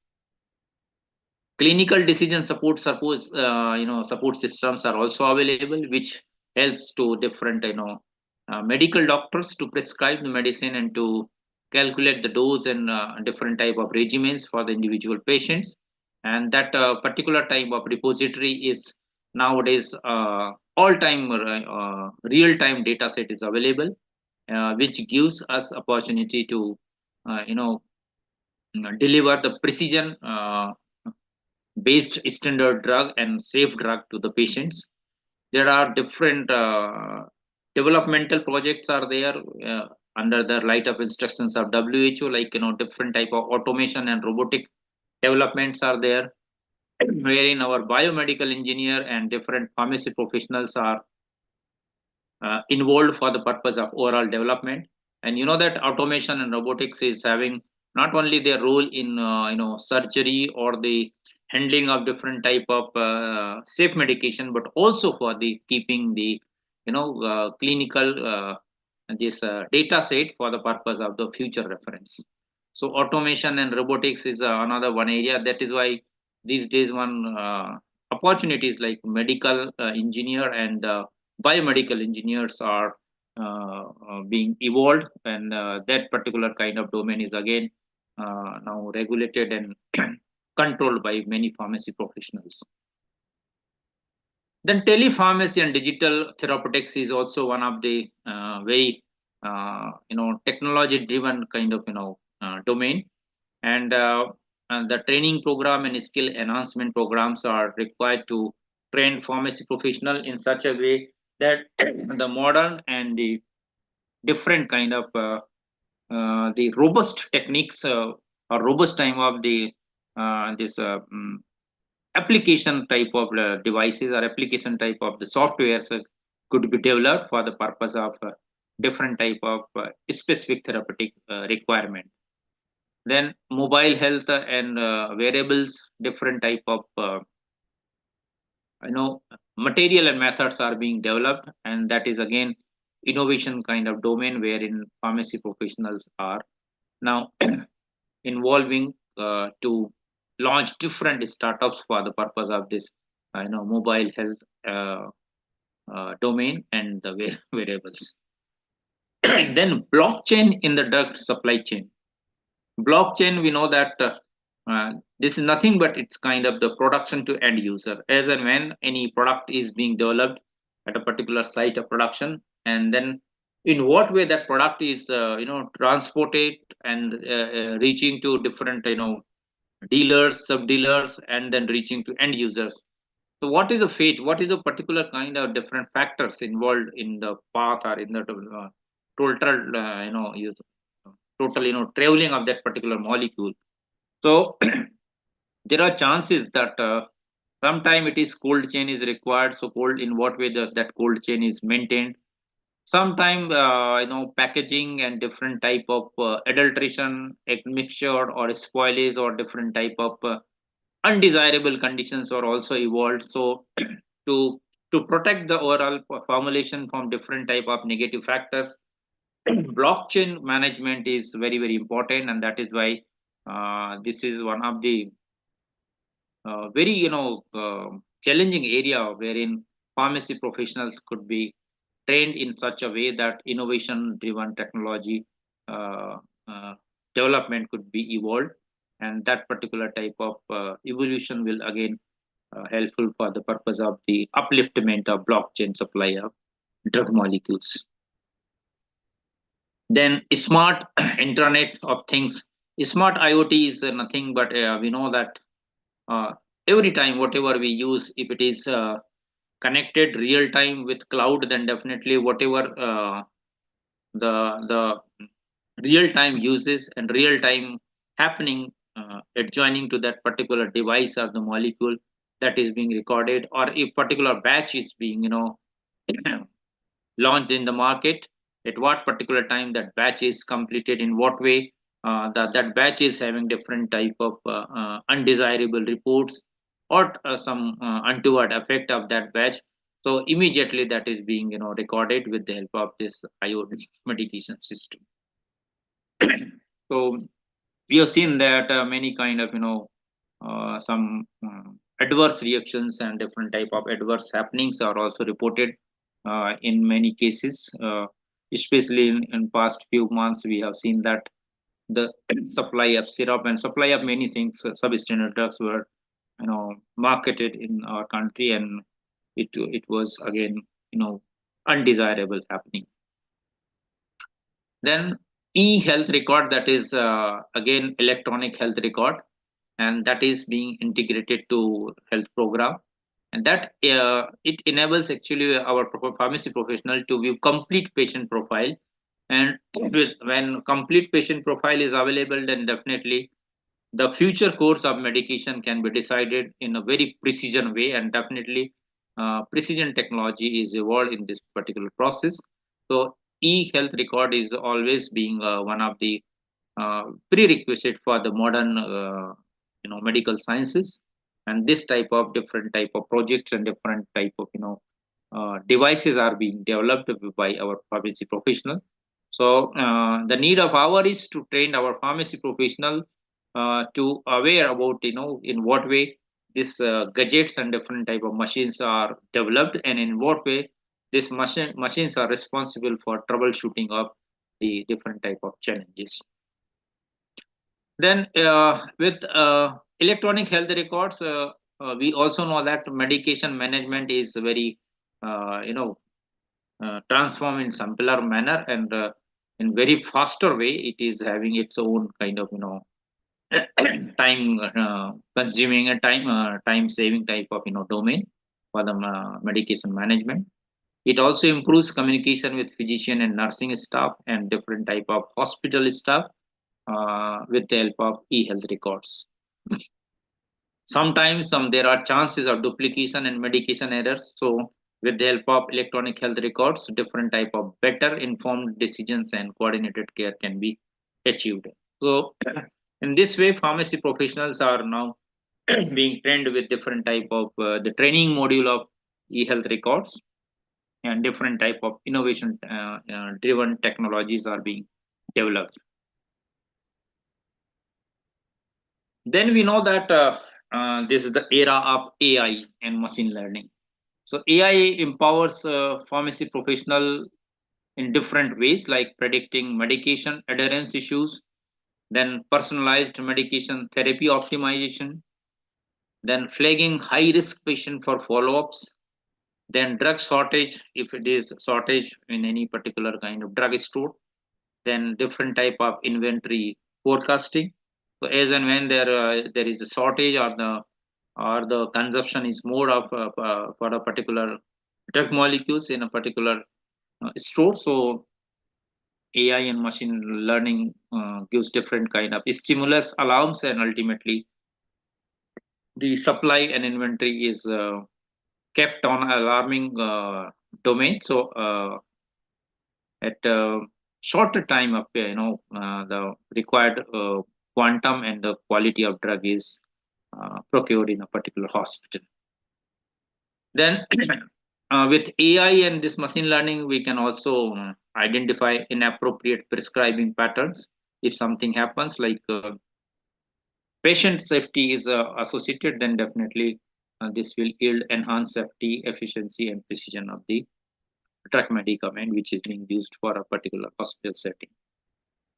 So in all this, AI machine learning, the pharmacy professionals are having their uh, very very important role, and sometime some graduates or some diploma holders, so they experience like this was not in our syllabus, this was not in our training program, this was not in the domain of our skill enhancement and all that. So this is the need of hour that the academic institutions are being a teacher. I guess you all are teachers, so we have to think about different type of the multi-dimensional opportunistic avenues which are available for the technology driven empowerment of our students.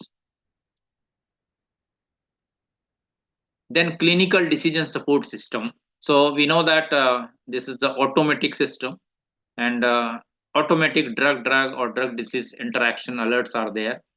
Then real time dosing recommendations are like renal, hepatic, and pediatrics.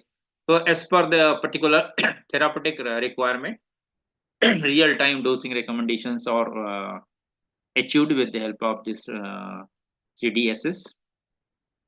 Then evidence-based therapeutic suggestions are also there, and the training related to this evidence-based medicine and evidence-based therapeutic suggestions are not only essential and important in modern medication, but it is also having their importance for the traditional healthcare system. Then improved transition of care medication or reconciliation is also achieved with the help of CDSS. So when we adopt CDSs, fewer adverse events are mm, achieved, and safer clinical workflow can be expected with the help of this support system. So our need of hour is to train our student for the purpose of this CDSs, and that is to be included in our training and skill enhancement programs in the academic institutions. Automation and robotics. Of course, this is we know that automation and robotics is one of the area of engineering and different type of technological professionals, but it's not like that. If automation and robotics, we know that these days robotic surgery, then robotic kind of uh, assessment and screening of the drug molecules, or automation and robotics in different type of pathological challenges, then sample collection, and then different type of metabolomics, then uh, different kind of production or the evaluation, or different type of regulatory settings. Automation and robotics is having their important role. And we know that automated dispensing cabinet improves accuracy always. We also know that form fill seal technology, when we develop different type of IV fluid you know FFS, automatic filling, sealing, and packaging techniques. And definitely if it is robotic and automated technique, then there is minimum chances of the different kind of undesirable happenings, or the undesirable kind of chances of this contamination. Then pharmacy robots also streamlines packaging and dispensing. We know that it also reduces human error and increased speed. So as and when we use automation, we know that the chances of error will be nil, or very near to zero. Then Of course, it reduces human or the manpower, but automation and robotics is having its own limitations, and that limitation and that cannot be replaced with the manpower of the pharmacy professional. So robotics and automation is good for the workflow, but not always.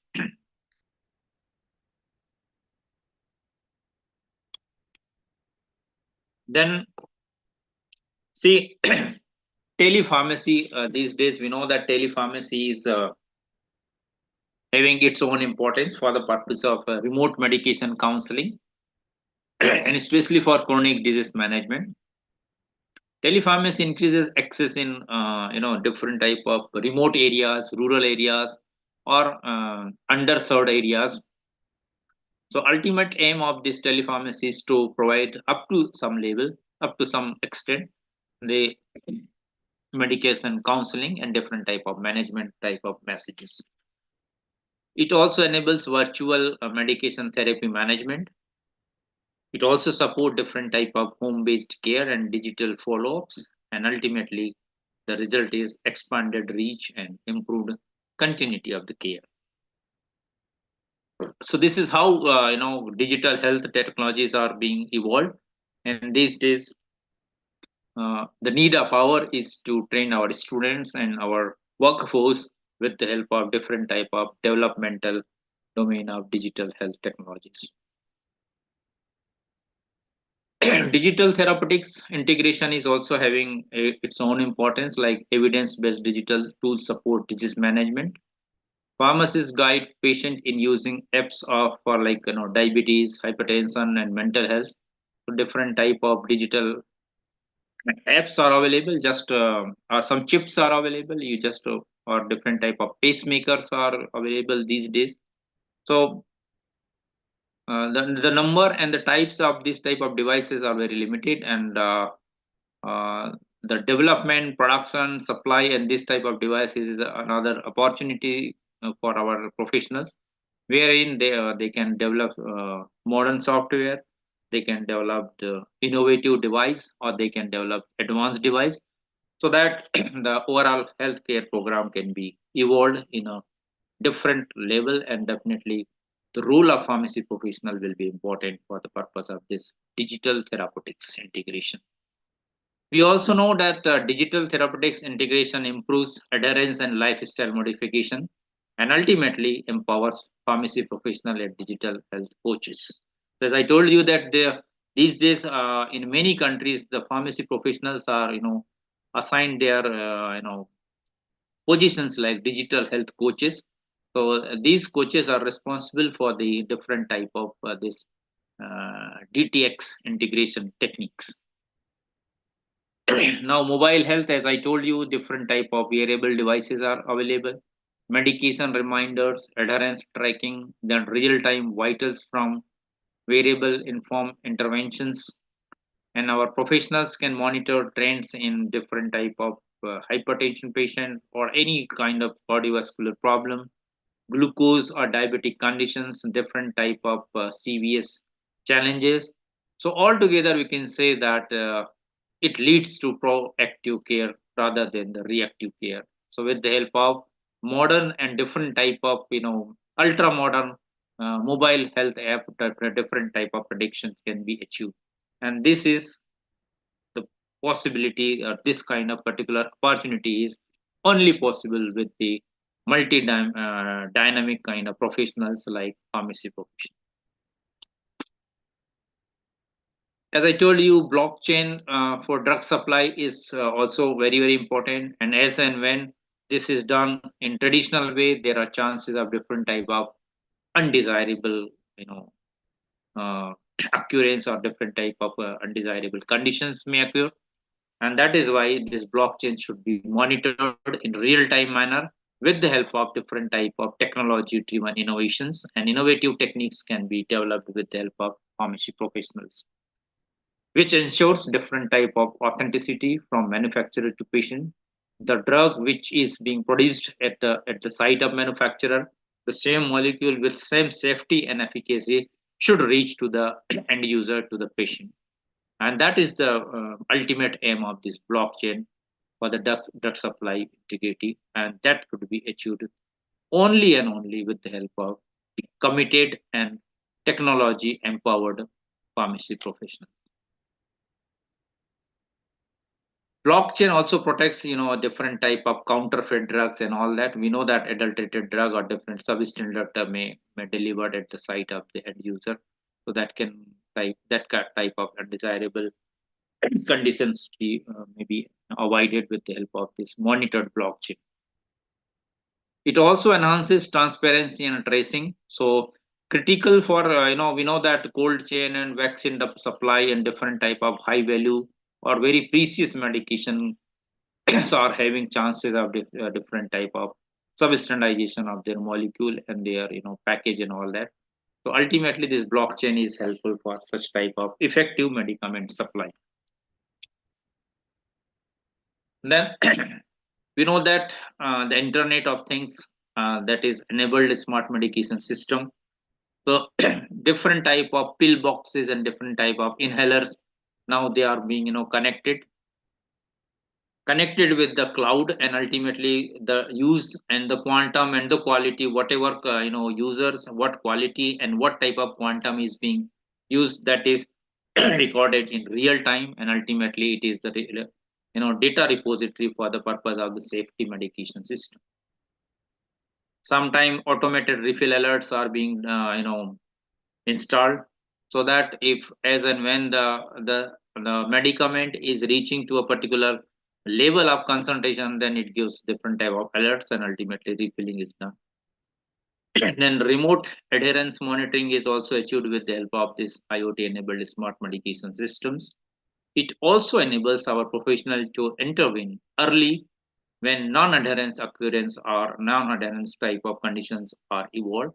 So immediately it gives a different type of stimulus to the system. So our pharmacy professionals are our professionals of healthcare. They get different type of alarms. Real world impact of technology adoption, like whatever development is there, it is to be adopted, and our workforce should be trained, like reduced medication error. We have to train our pharmacy professional to enhance patient engagement.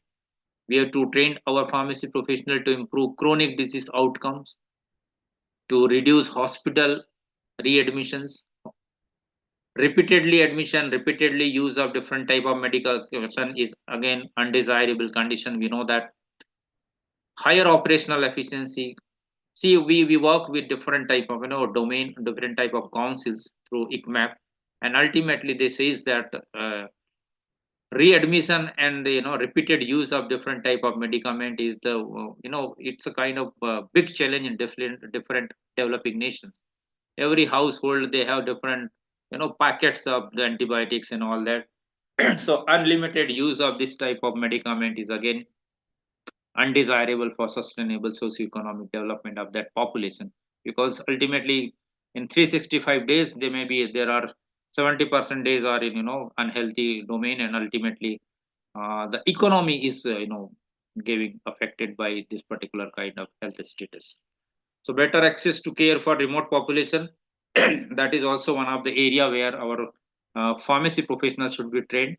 Why I'm saying, because these are the things which are to be included in our syllabus, and we should not consider this thing beyond syllabus or out of the syllabus. We have to consider it's like beyond syllabus learning of the pharmacy professionals. Quickly I will go with in next 5-7 minutes I will finish, like uh, I will take some challenges and barriers. We know that the modern techniques and the technology is costing little high, but definitely if our pharmacy professionals are trained for the purpose of this healthcare program, definitely their value, their demand and their importance will be uplifted in the healthcare program. Need of pharmacist digital upskilling, that is need of our nation, and definitely that will be included in under the domain of NEP, and we'll try to find out the as and when there are opportunity we will incorporate this upskilling digital pharmacy professional domain. Then cyber security and patient data privacy is another concern. So there are chances of the development of different softwares, workforce distribution during the transition and all that, and variability in regulatory framework is another way of working in different type of technology driven innovation domain. There are some recommendations like digital literacy and a different type of continuous training program should be there for the pharmacy professionals, so that all developmental type of which are required for healthcare program, because this is the time when health sector will be it depends which particular profession is more curious to adopt the modern techniques. Definitely they will lead that particular kind of uh, whole program of healthcare sector. Then strengthen our pharmacist role in multidisciplinary e-health team. That is also one another recommendation and the requirement. We must expand telepharmacy policies and reimbursement models. We have to foster collaboration among health care professionals, IT professionals, different type of regulatory stakeholders and all that. So ultimately, what particular type of training, what type of technology and the innovative kind of strategies is required that can be incorporated in healthcare programs. We have to encourage patient adoption of digital tools through counseling. So ultimately, our goal is to improve the digital literacy, not only in pharmacy professional, but also for the common community.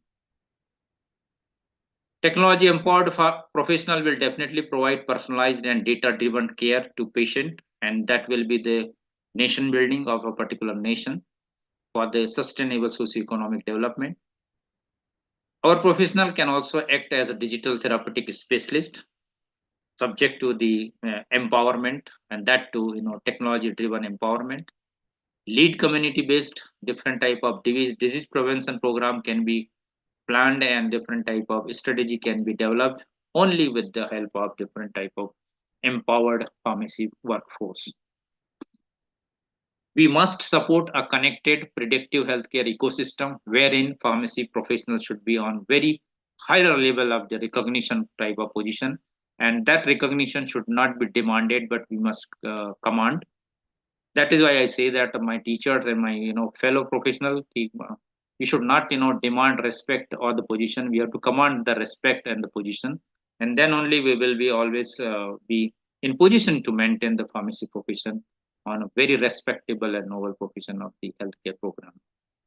We also improve population health sustainability, because being a pharmacy professional, you don't say use larger amount of medication or medicament, but we have to, our aim is to maintain the health and to avoid maximum, or to avoid the chances or the different type of factors which are responsible for normal or abnormal homeostasis, which leads ultimately to different type of disease condition. So we have to avoid disease condition. We have to keep our citizens healthy, and for that we have to develop different type of programs and different type of policies.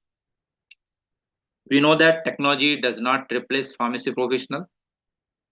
Robotics and automation is essential, but that is not the ultimate. That they cannot take the place of pharmacy professional.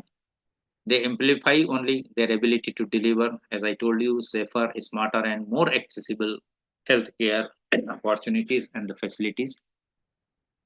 Different type of digital tools, and that too innovative type digital tools will lead us to like transform medication safety, enhance patient outcomes, shape the future of healthcare delivery, and contribute for the sustainable socio-economic development. So this is about how I'm working for the transformation of syllabus framework and NAP intervention, and I'm trying to find out different through my ICMAP, that is International Council for Medicinal and Aromatic Plants, wherein we take the whole developing nation to involve and evolve in a way that the pharmacy professional can contribute in a big way for the sustainable socio-economic development. So this is from my side. If you have any question, please, I will be happy to answer. And you can also write down my email ID. Later on, you can also put one question or any remark if you need. Over to you, madam. Uh, Thank you, sir, for an excellent and thought-provoking lecture. Participants, if any can write in chat box.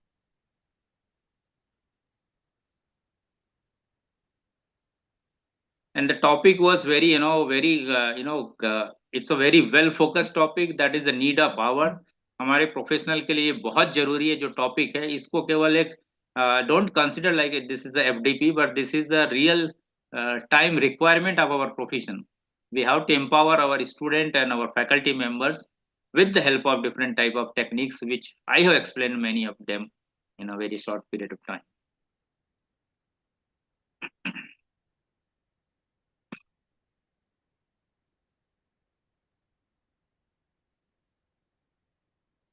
भूख लग गई लगता है लोगों को.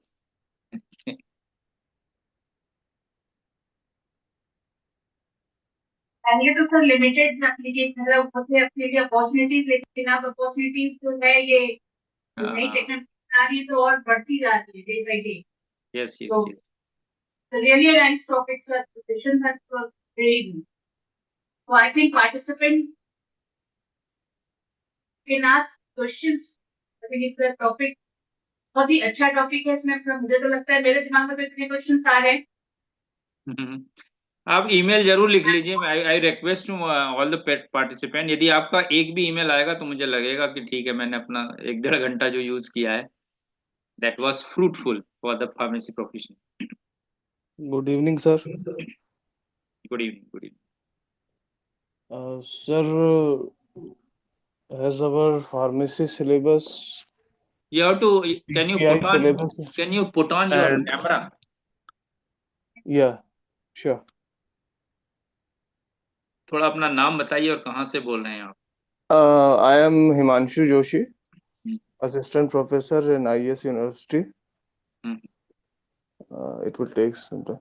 Sir, actually, my question is that PCI, the syllabus of PCI is basically, BPharm syllabus is basically industrial oriented syllabus.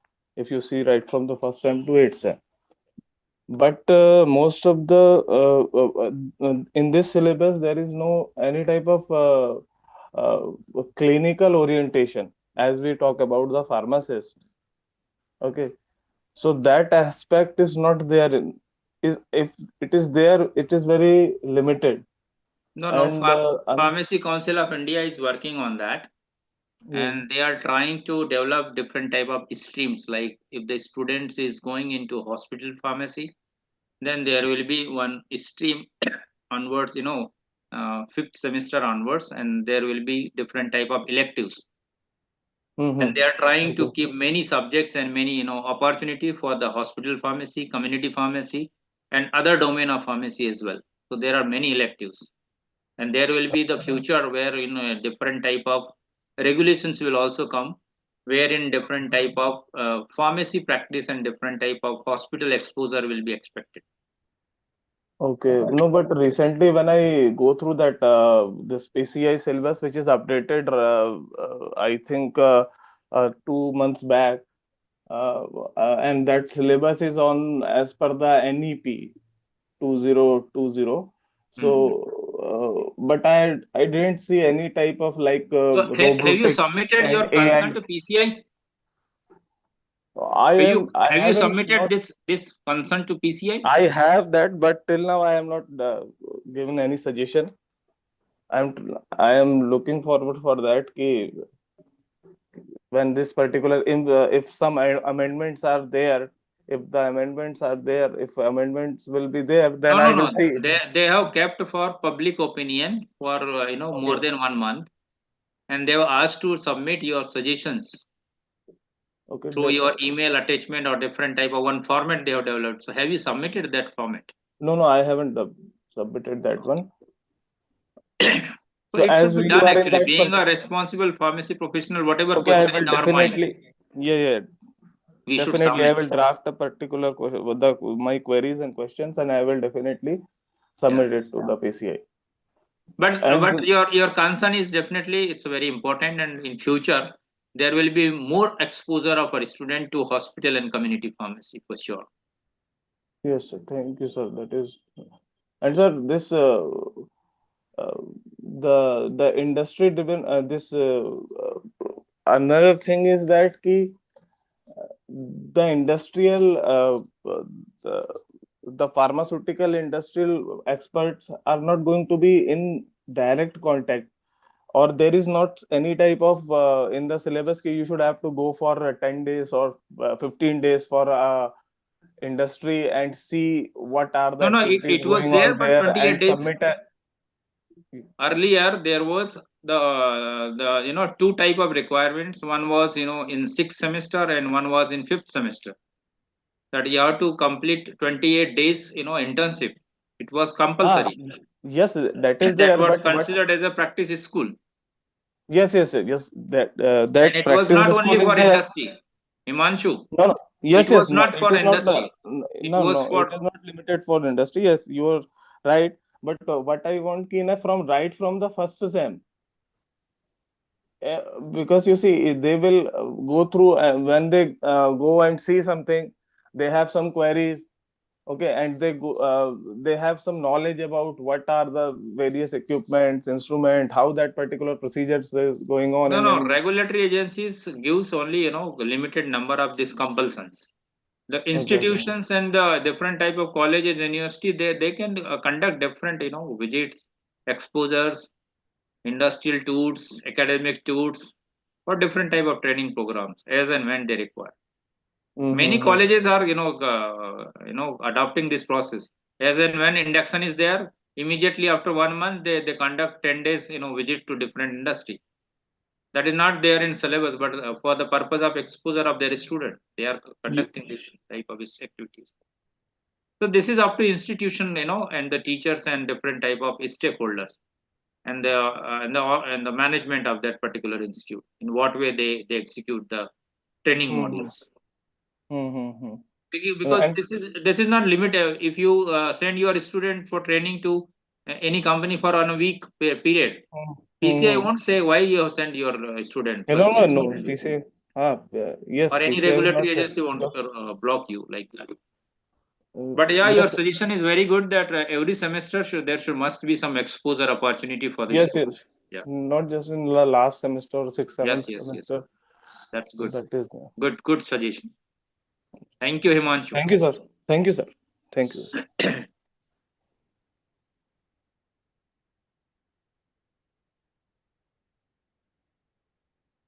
Thank you, sir, for an excellent and thought-provoking lecture. So, thank you, participants, also for your active participation. Participants, you can post your questions in mentioned email ID.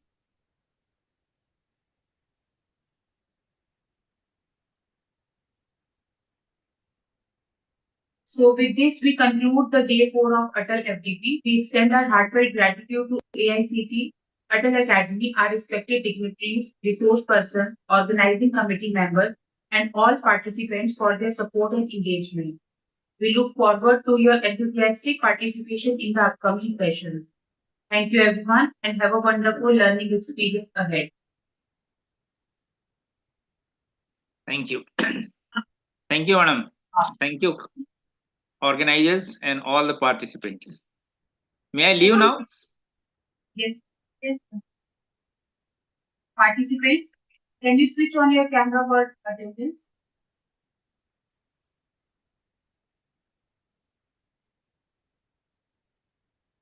Hmm.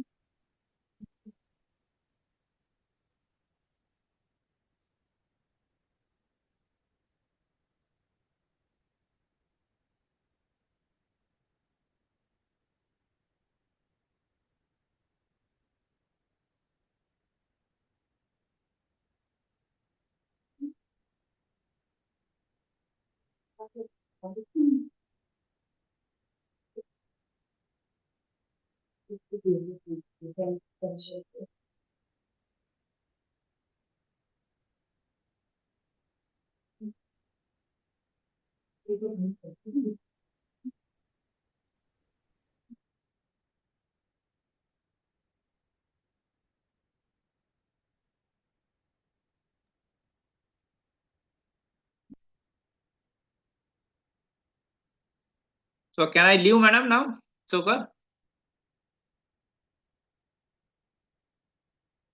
Kavita madam. Yes, sir. Thank you. Thank you, Patil sir. Thank you. Thank you, madam. Thank you, sir.